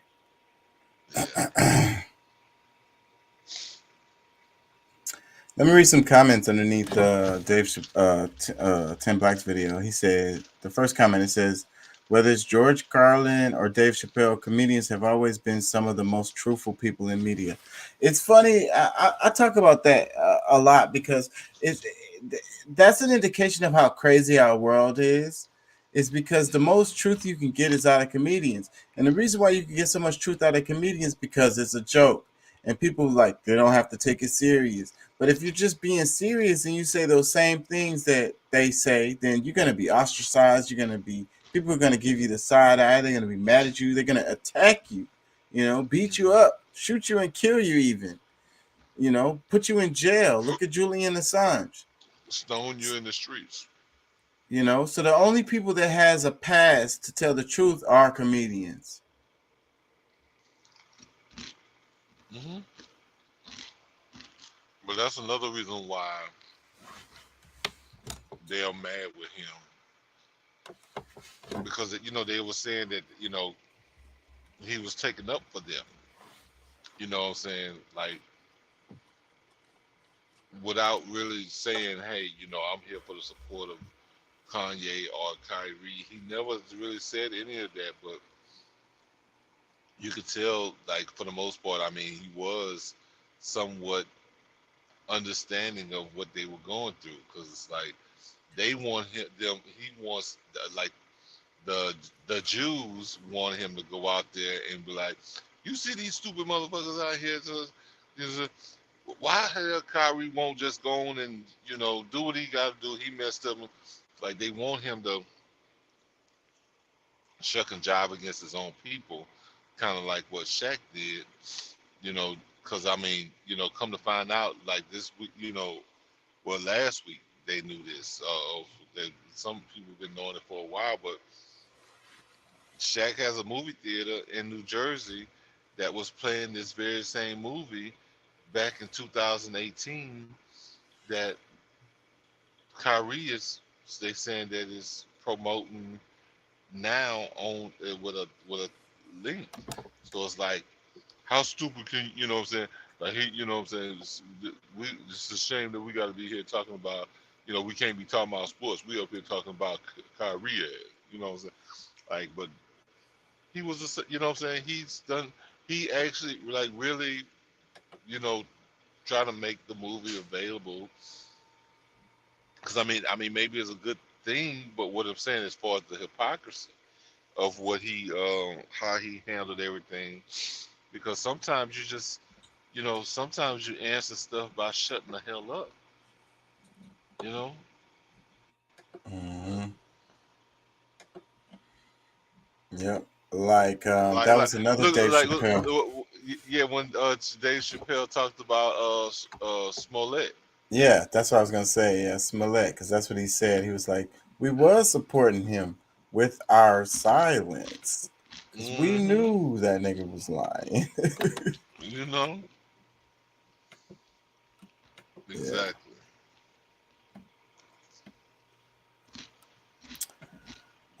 Before we go, let me just read some highlights. Some comments. Headlines. Headlines is what I meant to say. Headlines. I'm freaking delirious. Headlines.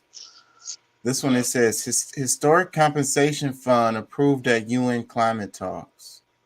Negotiators early Sunday approved a historic deal that would create a fund for compensating poor nations that are victims of extreme weather worsened by rich countries, carbon pollution, but an overall larger agreement still was up in the air because of a fight over emission reduction efforts. So, like, I wonder how the hell that would work. Like, how are they going to compensate these people? And where's the money going to come from? And who's it going to go to? Wouldn't this be considered reparations? Maybe, in a way, related to climate, related to these pollution and them destroying the environment, because they're talking about it a lot in the media where they're saying, it affects the poorer nations. It affects people in Africa, it affects around the world. But these rich countries are the ones that's doing all the polluting and shit, flying the airplanes and shit. These regular folks who ain't never flew an airplane in their life got to suffer the consequences of it.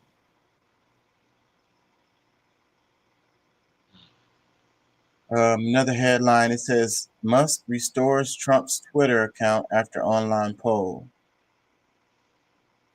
So Trump's back on Twitter.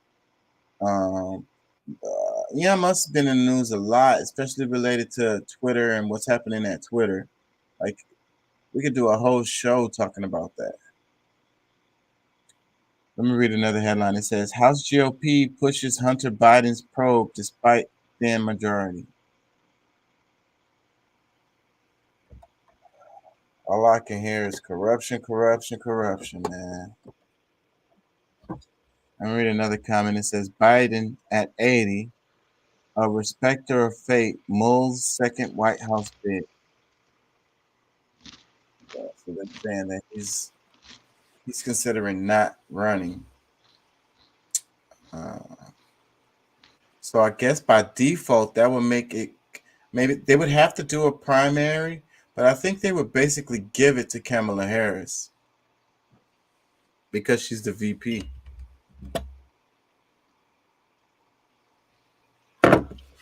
That wouldn't that wouldn't be a good idea.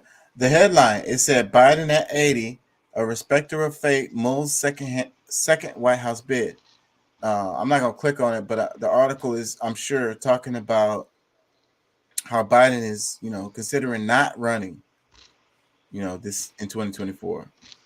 He's already been saying that, and that's what I was saying earlier. Like, and we were saying before, like, he didn't want to run this time, so he may not run for 2024, even though he's the incumbent. And I don't know how many times that has happened historically, but like I say, they would have to have a primary. But I think they would most likely give it to Kamala.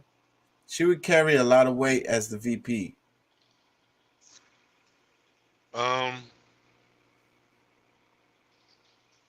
I think, she could, if within the next 2 years she does some real work. But, the women gonna vote, especially black women, they're gonna vote for it anyway. Just say, it doesn't have any merit necessarily on what she's actually done. It's just mostly just, the demographic, which, a lot of people do. And I don't necessarily think it's a good idea, but black women gonna go out and vote for, that's my sorrow. I got, what I'm saying? Like, they got, they got different things that's going on for them to feel strongly about that, which, hey, what can I say? It is what it is. I guess I, to some extent have the same kind of camaraderie. I guess I kind of did that with Obama, even though he, I guess the expectations we had for him were unmatched, but he did give us some stuff that a lot of people still don't realize he did with the re-signing the Indigenous People Protection Act, which most black people don't even know that they're indigenous. But however, but I guess she would hold a lot of power, but not only in certain areas. I don't think it's going to be strong enough for her to win. That was one of the things I was listening to on was it Viral Comedy Hype? I don't know, some Comedy Hype, whatever I think it was, and they was talking, because I think the woman that was speaking, she was kind of angry at how white women vote for white stuff over stuff for women, or trying to help women get power. And it's just like, why be mad at these women because they felt like they had more benefit? Like, what I'm saying? It was more beneficial for them to go with their white husbands than it was, for them to go with some woman. It's not, I don't think that politics is supposed to, or, really designed to do that. Like, what happened to, getting the candidate that's actually doing, that's, having somebody that represents you for what you really need and what who's going to actually do it, not the people that's going to say it, lie to you and tell you, oh yeah, I'm gonna do this, but then they never do. Or that like they get in office and then they forget about what they told you that got them in office, which has happened over and over and over again on the Democratic side.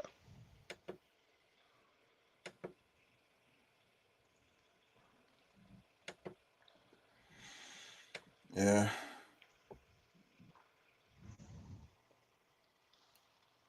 They wouldn't be so bad because I Maybe mean the things that they if they actually like they would be to me they would be the better party if they just did what they said they would.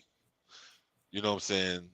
There wasn't no hocus pocus and like for a year and a half you don't even see them nowhere. They don't even get on TV barely to say anything to us. Like that makes people feel like, okay, well damn, you was out in my face every day 2 years ago, and now I don't know where you at. I ain't seen you. You know what I'm saying? I don't know, bro. I mean, it is what it is. Yeah. I'm gonna have to wrap it. I'm tired as hell. I'm with you, brother. Yeah, we've been on just almost 4 hours now. Oh shit. Okay. Yeah, it's 2 a.m. So, man, you got any final thoughts or whatever?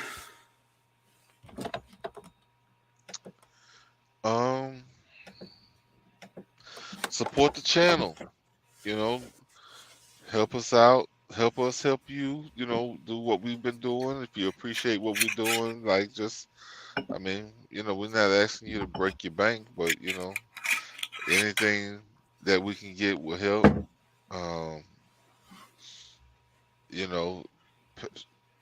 If you don't have the few dollars of shit, I mean, whether you have it or you don't, share, like, share, and do all those things that's necessary to help us grow. And I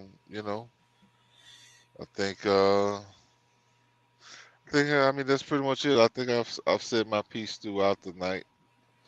Yeah. It was one thing I was thinking about because I had a conversation with somebody at work and they were talking about how somehow we ended up on the topic of slavery, and it was like, well, slavery happened in Africa. The slaves, they in other places all around the world. Like, and I'm like, I said, what happened here in the States was different, with the chattel type of slavery, where like the person was enslaved forever and their children, their grandchildren, great grandchildren are all gonna be slaves. They didn't do that anywhere else. That was only done here. That's a special way of doing the slavery because it was always, and they're like, well, the Africans, they were capturing the slaves and they made them slaves and then they sold them over here. Da da da da. Okay, that's all of that's still different. Whenever they had slaves over there, it would be like indentured servitude, and it was over a certain period of time, and the way the people were treated was different. They didn't feed them to alligators and feed them to their dogs and shit. If their dogs, the babies, they didn't take the babies from the moms and feed them to their dogs. Their dogs was hungry and shit like that. Like that's different. It tries to give this American experiment related to slavery a pass. That's why they make that argument of slavery was everywhere. It happened throughout history forever, all throughout history for humans. It's like, okay, that could be true, but not this. We don't have no evidence of this happening before. Well, I mean, you got to also look at the fact that there was a lot of cooperation on the African states, in the African countries. They allow, in order for them to stay in power and to pretty much be selfish and give up their own people. Like they cooperated a lot where we wasn't having it on this side. you know, and the way we end up in slavery, because like I said, I mean, the out of Africa theory is wrong. Most people need to get that through their head. There was 3% of all people, less than 5%, I know, but let's just say 3% that actually came to North America. So most likely, black people that was here in America did not go through slavery as far as chattel slavery for the most part. The majority did not. Most of them were probably, you know, through war or, you know, some kind of fighting, end up having to do some, I guess, slave work, if you would say, you know, what they called it. I mean, there was just, I mean, I think that we just really got to kind of really re-look at a lot of this stuff, because they want our land. They've lied to the children over and over again, just like what we're seeing in the textbooks now, that they're trying to tell them that it was voluntary, or trying to use different terms to make it seem like it wasn't what it really was. And we have to accept, I mean, we really just have to accept certain things, that, well, there's real, like, do some real work. Don't keep going through, you know, reselling these ideas, because a lot of it's just not true. We had more power than we know. Like a lot of the Indian the confederacies that existed was originally in black people that we were calling Indians, the Aboriginals. Some of the Moors, like some of the black people that here came from Europe in the you know, because you know, to come here to create, you know, I guess run some of these tobacco like they owned part of that East Coast, like the 13 colonies that they built. Like a lot of those were black people that were coming over here from Europe, because the king and the queen, these were black people. The nobility of Europe started moving in. Like, you need to do more research. Like, it's a lot of stuff, like black people that's here was not necessarily, wasn't really brought here in chattels, like through like chains and all this other kind of stuff. It was later on when a lot of these things happened, when the white people started having more power and being hating on you because you was you. And I don't. All right, I need to just let it go, because right now I'm just, I get it. feel like I'm kind of going in a circle, but all right, man. Overall, Peace we and love. need to be more mature with our information. Yeah, man. Peace and love. Thank you, everybody, for coming out. Whether you're seeing it live or you're seeing it in the replay, we appreciate all of y'all. And Yep. you know, Thank y'all for joining. Thank y'all for listening. And we'll be back next week, if the Lord say the same. oh, Inshallah. you know, I enjoyed that day show, man. We're gonna do that more. Yeah, I'm gonna try to. I was off that Friday though. I don't normally get Friday off, so if you know, if I can, like how we were talking about this before, if I could figure out a way to do a day one every week, I just have to put it in my schedule some way. I'm gonna keep thinking about it, and I'm gonna get it. I might do another day one next week, like earlier in the week, you know, because I know I'm not well. Hold on. This Thanksgiving week, everything is crazy. So no telling what the hell's gonna happen. So, so the following week, I mean, I'll probably do a day. No telling what my hours are gonna be like this week because it's Thanksgiving. So, but the following week, I'm gonna try to do one like, you know, maybe like, I don't know. I think I could do it Tuesday during the daytime, and that would be like an extra show. Well, just let me know, man, because you know, if you're thinking about it, you know, you send me the text or call me, and, you know, whatever, and you know, just kind of give me an idea, because I mean, just depending on what I have going on, you know, most likely I'll be able to jump on. I'll probably be driving, but you know. Yeah, but that was good though. What did you think of? You liked the day when you said? Yeah, it was cool. Yeah, I'm definitely gonna get some clips out of those. I've already downloaded them. I'm ready to start chopping them. I'm gonna start doing that probably tomorrow. Yeah. But anyways, thank y'all for listening. Thank y'all for joining. We'll be back next week. I'll do a couple shows next week. I don't really know what it's gonna be like because it's Thanksgiving, but we'll see. Yeah. All right. All Peace. right, y'all.